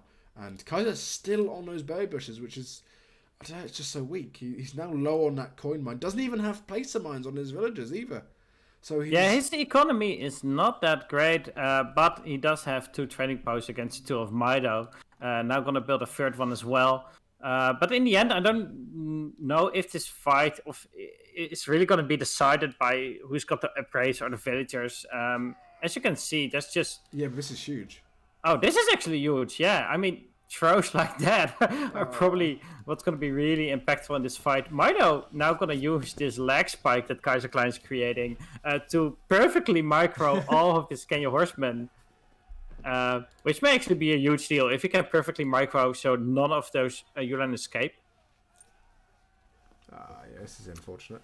Hopefully this... oh, I don't think it will last for 60 seconds. Hopefully it doesn't. Of course, we can wait the whole 60. And we can, of course, call back on the save, which is nice. Yes. A feature I think he will be back pretty soon here. Yeah, there we go. It's actually exactly 10 seconds. Yeah, it's exactly 10 seconds. So now it's going to be micro time. Let's see if Kaiser can get away with his Yulan. And let's see if the crossbowman mass can actually deal with Mitoe's infantry mass here. Yeah, and actually hyenas are really strong. I mean, 12 damage with double of 5. There's no skirmishes, and now at least there's going to be at least 2 Ulans going down. If Mitoe can get another snare, it's fine. War wagons are there, which are quite important. But I mean, I don't know what really happens in this game. Do you as Mitoe wait for the age up yourself, or do you just mass in age 2 and hope to go against age 2 Germany, who now has 3 trading posts and is? I don't think with the current economic situation for both of the players, he's never going to get to the 3rd age. He's also never going to get the gold because he doesn't have 600 coin in his deck. Yeah. The only way he could get the coin was by the trading post, but they're now taken down. So I think for Mitoe, you'd want to finish it in 2nd age, and I think if you want to do it, you got to do it now before German power is just getting ahead of him. Well, this is a bit of a miss micro here for Kaiser. This is actually huge. That miss micro is massive. I mean, the Ulans are going to go down here. The hyenas are getting on everything they need to be on. The war wagons are getting a lot of farming down from the hyenas. Conservative tactics also came in at the same time. And Mitoe just lost... No, not Mitoe. Kaiser just lost a lot of crossbow there. Hyenas, of course, are really difficult to micro because they have like the same animation as longbow. But they do have 5 speed at least. But yeah, Mitoe getting an incredibly good trade there. And actually, I think sort of bringing him back into the game what he needed. A couple of tomahawks are going down the bottom, which are going to do some sieging. A lot of these villagers don't have greatcoats. Again, Kaiser having the same problem, not getting the greatcoats tech in is quite large. There's a lot of skirmishes there, though, so I don't think Mitoe is ahead. Even though he had a very good fight, I still think he's quite a bit behind just because of the age and the tech disadvantage. There's now a big pike raid here as well, which is going to kill a lot of villagers, or at least idling them. And I think this fight happening in Kaiser's base here is basically what probably seals the deal for Kaiser. May win in the game here. Yeah, if Mitoe went back, took the great fight he did, he would have been fine. But by the looks of it, it looks like Mitoe losing a lot of villagers to Peaky at the top here. And those pike actually just going to run into the base and just going to cause havoc that way as well. Bind on eco. Now Kaiser did actually lose a number of villagers there himself. He lost 3 villagers, but Mitoe losing 8 from somewhere. I have no clue where. It might have even been that just sole pike raid. And now that Kaiser has the whole TP line to himself, he's so far ahead in economy. He's had an age, and has just better units. Yes, so I'm not quite sure what Mitoe can do to bring it back, unless Kaiserklein throws his skirmishers and crossbowmen in front of the Kenya horsemen of Mitoe. I think it's fine just pushing out with the skirmishers, picking off units one by one until he secures a victory. We can see right now military unit population 79 against 42, so don't think Mitoe can realistically do anything to claw back, but he will continue to try in this finals. Looks like he's dealing with the pikeman raid in his base, going back with his unit, stabilizing at least his army for now.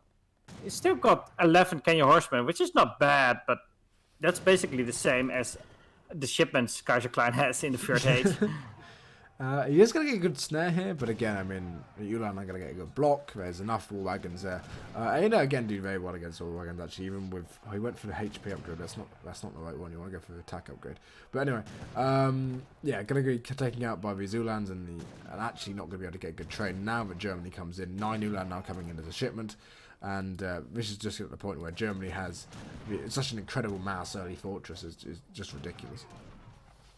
Yeah, and it looks like this is indeed going to be the final fight of this game here. The last few tomahawks dealing with some crossbowmen here. Skirmishers still a big mass of them, 23 of them here in the trees, never going to get touched. 4 war wagons also doing a lot of damage. Another leg spike coming in as well. And yeah, this is going to be it, I think. Yeah, it's unfortunate as lag spike goes on. Maybe Mitoe's saving grace is at oh no, maybe he's just outing anyway. I was gonna say his saving grace might be what Kaiser drops, but by the looks of it, Mitoe just resigned anyway. So yeah, he's saying GG out. He knows it's over by now. Should we just Mitoe actually maybe leaving the game? how does this work? I don't know. Did he? Not sure if he actually dropped here. So. I've never seen that happen before. We should probably just drop him. Yeah. Drop him and now finish the game. And yeah, yes, at least we have a safe game. and it out synced. Oh, okay. Yeah, that's what happens when saving. Well, what an end to this game. But that is the end of the finals as well. That is Kaiserklein winning 4 games against the 2 of Mitoe.